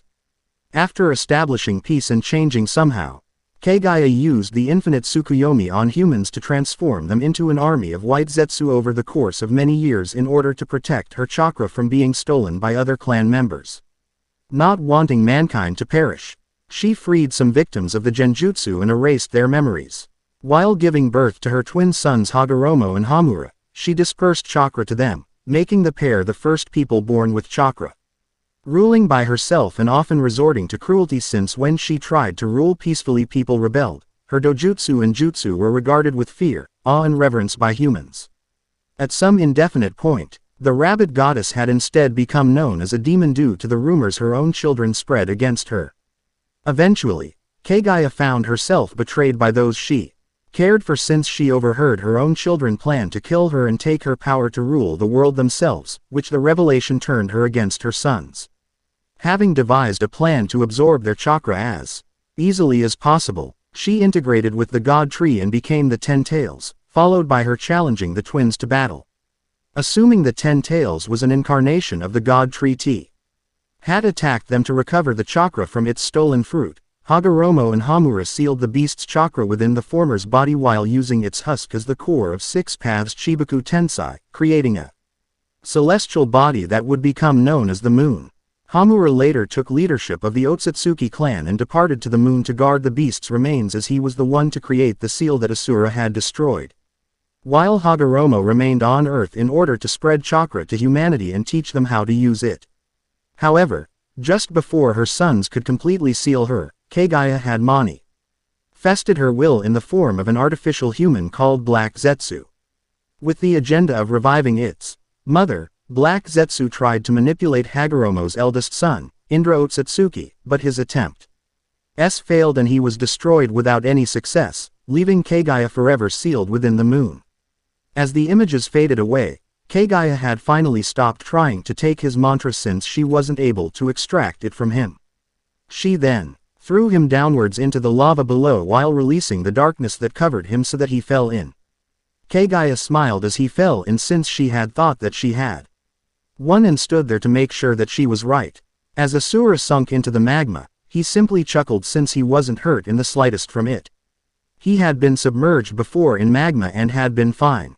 Sure, it had taken him 500 years to come back, but that was when he had been greatly weakened by fighting Wizen and losing his arms before his brother-in-law split him in half while fighting.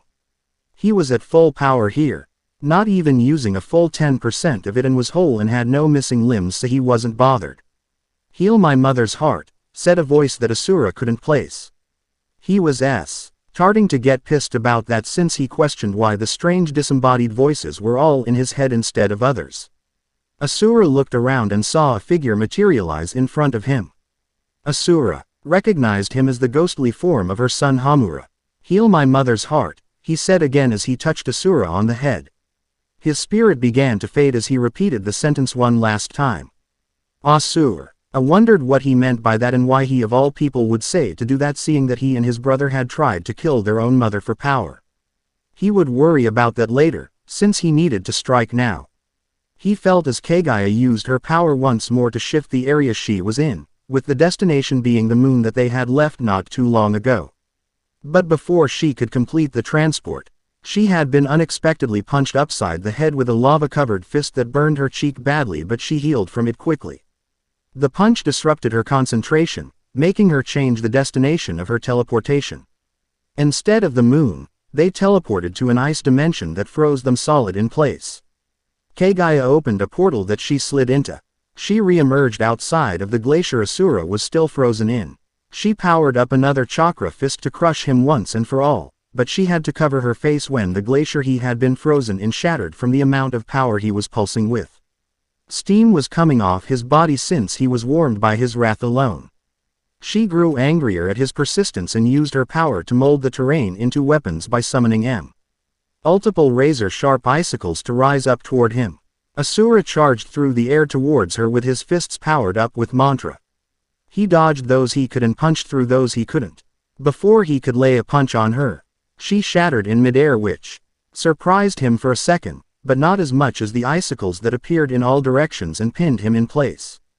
As Asura was stuck there for the time being, Kaguya emerged from another portal she made in front of him. Kaguya extended her nails into razor-sharp blade to slash his throat, but Asura called upon his affinity over water to boil from the heat of his wrath to cause the whole area to fill with steam that weakened the icicles holding him in place. She didn't expect this and was once more punched in the face and was launched back towards a mountain. The force made a crater form from the impact. Kaguya at this point was absolutely livid that this man was able to best her, and she let that rage be known by forming multiple purple tendrils that ended in fists and began to punch Asura all over his body. Asura couldn't escape the attack since there were so many fists moving too fast. He was forced to enter his Vajra form to counter the punches with his own, which only pissed her off more, so she made more fists to compensate. But no matter how many she made, he was able to counter her blow for blow. Eventually he saw. W was given a split-second reprieve that he was looking for and took it to charge forward. Kaguya was able to block the blow meant to hit her face, but it took most of her power condensed into her hand to block it. It was at this point that Asura was growing tired of all of this fighting and planned to end it once and for all. He channeled 6 different frequencies of mantra into his hands, one for each. This technique he had been working on the off chance that he faced another godlike enemy in his life, since it paid to be prepared for the eventual. With the power concentrated into his hands, he slammed all 6 of them at once into Kaguya, which shattered the air behind her and launched her back onto the moon, orbiting the earth once more. Kaguya felt as her body began to grow weak from using up so much energy fighting this monster that challenged her. She had no choice but to use all the chakra she had left and pulsed it around herself to form a Susanoo of massive proportions that was 1/4 of the size of the moon. She punched at Asura once more, who could only smirk at the sense of deja vu at this, and once more punched the fist multiple times that it caused it to glow red. The fist exploded from the damage and blasted Kaguya back onto the moon from the shockwave alone. Before Kaguya could even move, Asura was here with her throat in his hand, having gone back to his basic form. She waited a second for him to finish it once and for all, but when he still hadn't done anything of the sort, she looked up into his eyes. What she saw surprised her. He was staring at her, hungrily. Asura wasn't sure why he was in such a mood, maybe because he hadn't gotten any in over 15,000 years, or maybe it was because of his passion of battle, but he wasn't sure and was going on base instinct right now. He was on her in a heartbeat, his mouth covering hers, hard and lustful. Dawn. Saint Oop, she manages to breathe out faintly. Wow, was all Kaguya was able to say as S. He slowly gathered up her clothes and redressed herself. But she growled when she couldn't find her panties and remembered that he had ripped them off of her in the heat of their foreplay. To be honest, said Asura as he rubbed the back of his head, I was not expecting that in the slightest. Neither did I, said Kaguya as she blushed as it all began to sink in, but I don't regret it. But now that we have that all out of the way, please tell me why I couldn't absorb the chakra from your body. Because I don't use chakra, said Asura as he pulled his pants back on. I use a more powerful energy known as mantra. Mantra. It's a long story, said Asura with a sigh. But are you still planning on trying to commit genocide? I must correct my mistake and recover all the chakra my children have spread to the world. But what if there was another way to do it without killing them all? How? Asked Kaguya with a look of confusion. How are we going to get to the earth? My power was basically all used up in our fight. Could have fooled me, said Asura as he smacked her ass. This caused her face to glow crimson in embarrassment. Since we went at it for hours. But I can still get us back easily. Just who are you? Asked Kaguya since that question was starting to bother her. With the questions out of the way, Asura piggybacked Kaguya onto his back and jumped back towards the earth, leaving another crater on the moon. But considering the dozen they had made already, it wasn't too bad.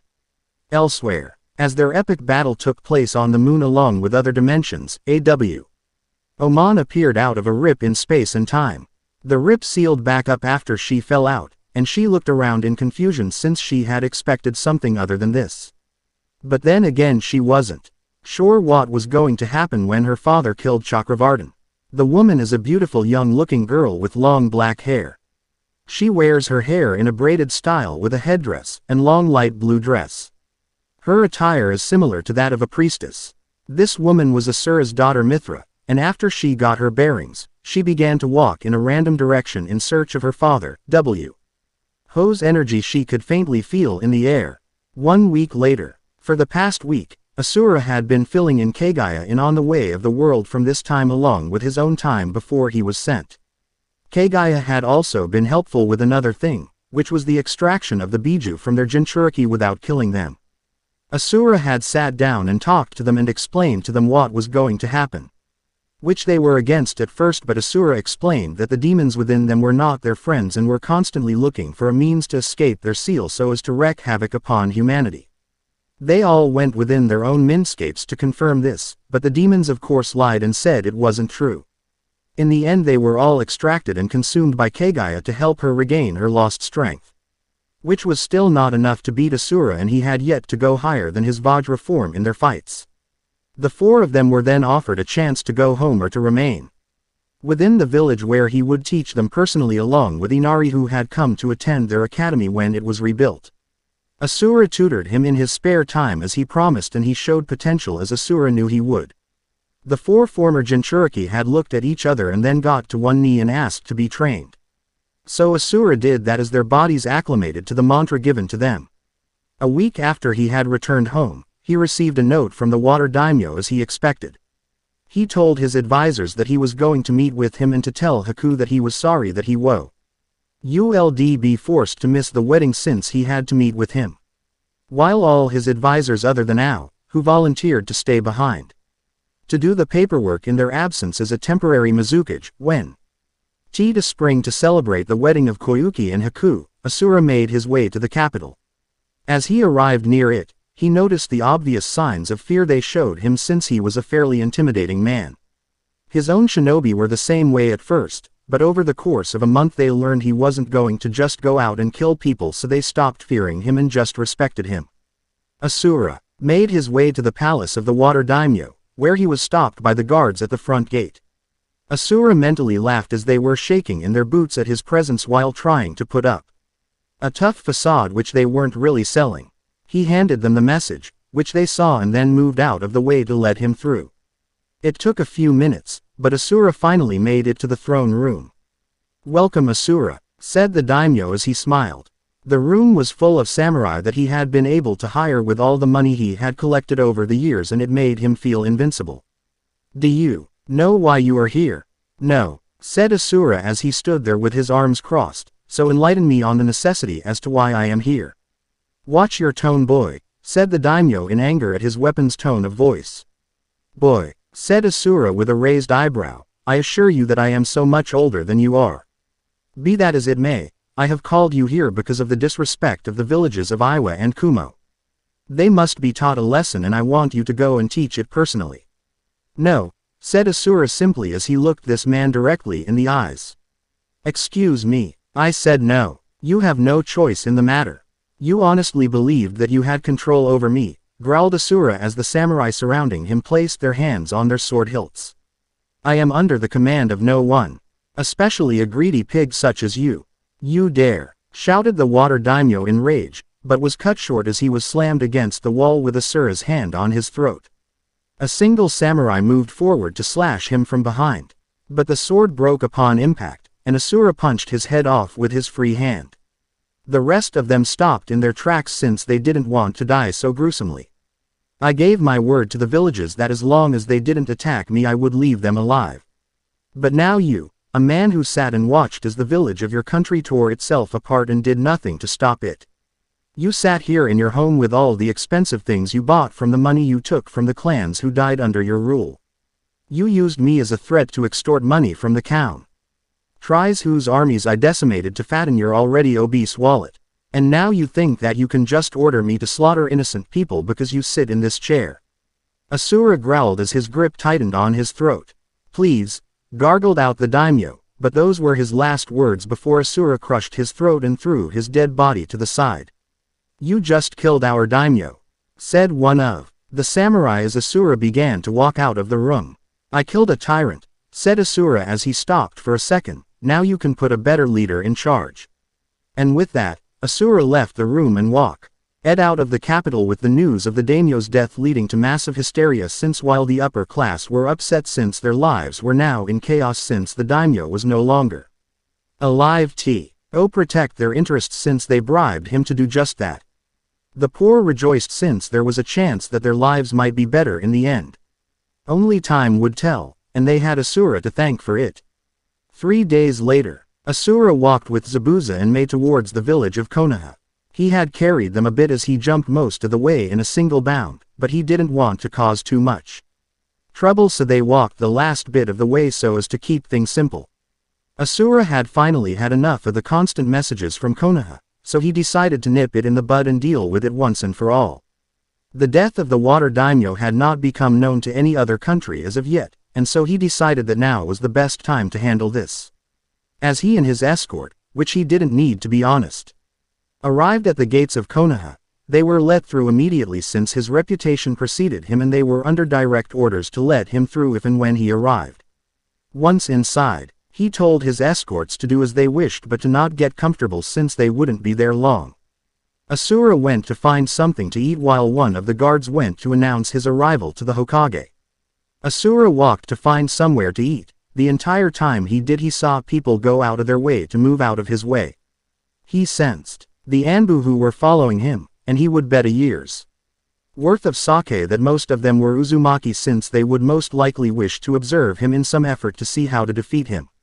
He also felt another presence for a bit before it left, and judging by what he felt the person was extremely horny. He just shrugged it off and continued to look for food.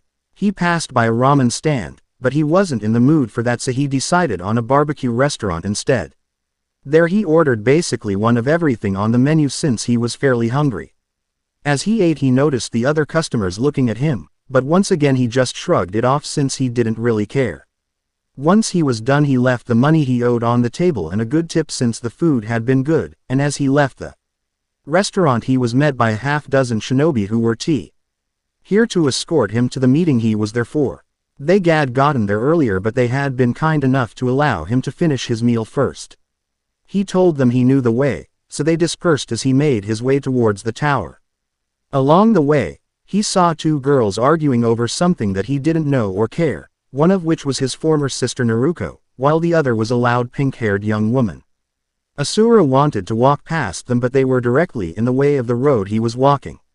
Naruto saw him walking towards them and suffered a flashback of when they last met with his hand nearly crushing her throat and lost all the color in her face.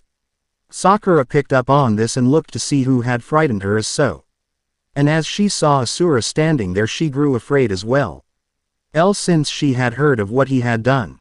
Move, growled Asura, and with that simple word Naruto ran in the opposite direction in fear for her life. She clearly remembered his threat towards her clan and it made her fearful of him. Sakura looked at him in fear as well as wonder since he had just made her most hated enemy run away as she nearly pissed herself. She wondered why she was so scared. But what she heard next made her understand a bit more. Fucking Uzumaki clan, mumbled Asura as he walked past her since he wasn't concerned with anyone overhearing him. I'll kill them all if it's the last thing I do. Sakura heard him as he said that, and smirked to herself as she did since she realized that she had an unexpected friend who hated that clan as much as she did. And now she about how she could use that bit of information. Soon Asura arrived and entered the meeting room. Both the civilian council members along with the clan heads were there in attendance for the meeting. Asura saw there was a chair for him to sit in but he pushed it to the side instead since he preferred to stand. At the head of the table was the person who he hated above all else, Kushina Uzumaki. Beside he was Tsunade as well as Jiraiya who had two toads on his shoulder. Wouldn't you be more comfortable sitting? Asked Kushina. Her clan had spent days making a seal for it that would analyze anyone who sat in it since they needed the data to make the perfect seal to restrain him in the future if they needed to. But now it was going to waste since he refused to be seated. I would rather stand, said Asura with a glare towards her. She wasn't sure why he was glaring at her.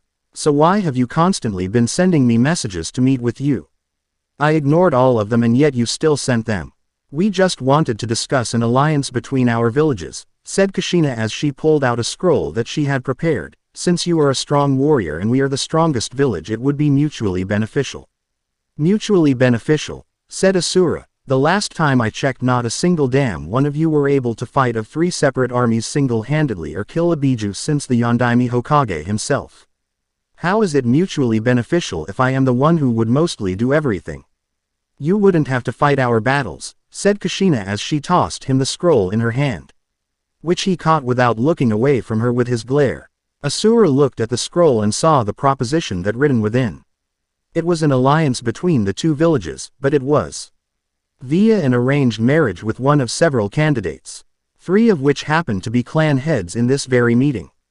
Of course not, said Asura as he slammed the scroll down onto the table hard which cracked it a bit from the force. It made those in the meeting jump a bit since they knew what he was capable of. You just want me to sire children to do it for you. Do you take me for a fool? A man who only knows how to fight without understanding politics or the like. We just believe that this started Kushina but was cut off before she could finish. You just thought that I would agree to this because you used some fancy wordplay to make it seem like it was beneficial to my village as well as your own. I'll tell you the truth since I don't want to be here longer than I need to sink. My rage is only growing being around you. I wouldn't have minded an alliance between the two of our villages, but there is one thing that makes it impossible to happen. And what would that be? Saw it Kushina with a bit of a rise in hope that this alliance could still work out in some way. You, growled Asura through strained teeth as he held back his rage so he didn't just attack her. The same feeling that stopped him from killing Naruto told him to stay his hand once more. Me? Asked Kushina in surprise at his answer. You and the rest of your clan, said Asura as he clenched his fists, so let me make this as clear as I can.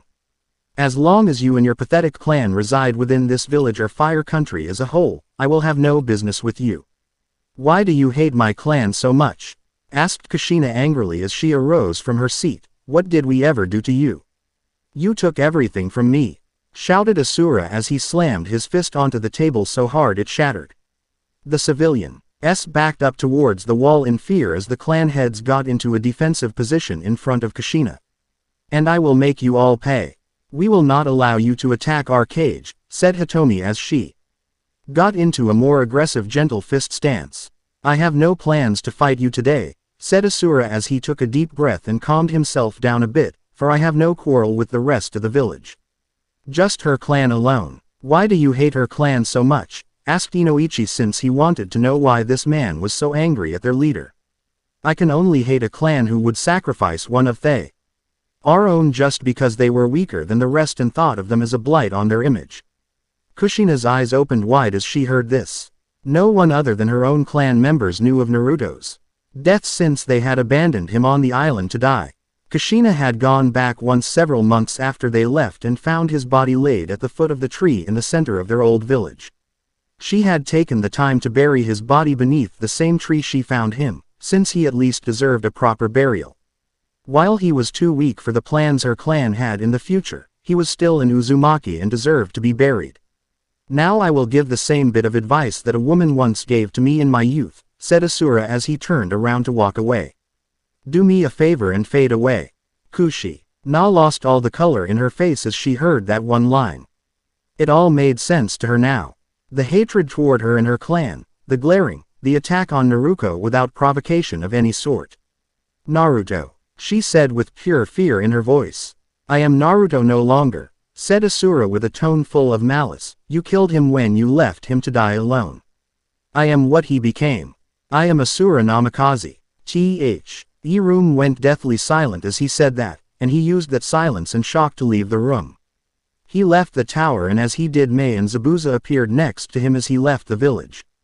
But as he left the village through one gate in pure anger, a young woman entered through another, looking for any sort of information on her father's whereabouts. However, what he doesn't realize or sense was, an ominous figure from the sidelines has been watching Asura ever since he defeated the Three Tails, cloaked in a veil of darkness under some trees. A horribly mangled leaf ninja is held by a blackened gauntlet with intricate designs on it from behind.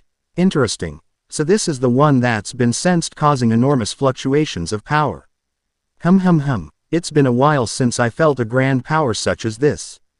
I look forward to our meeting Asura, or should I say Naruto Uzumaki Namikaze.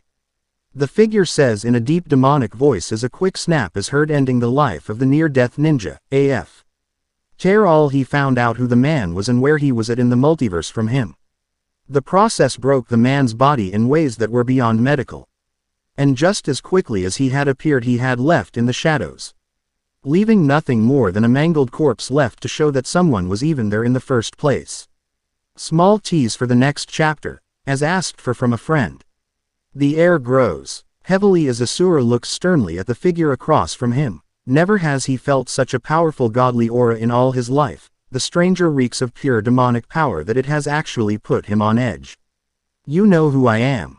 Yet I do not know who you are. Speak your name. Asura says in a threatening tone.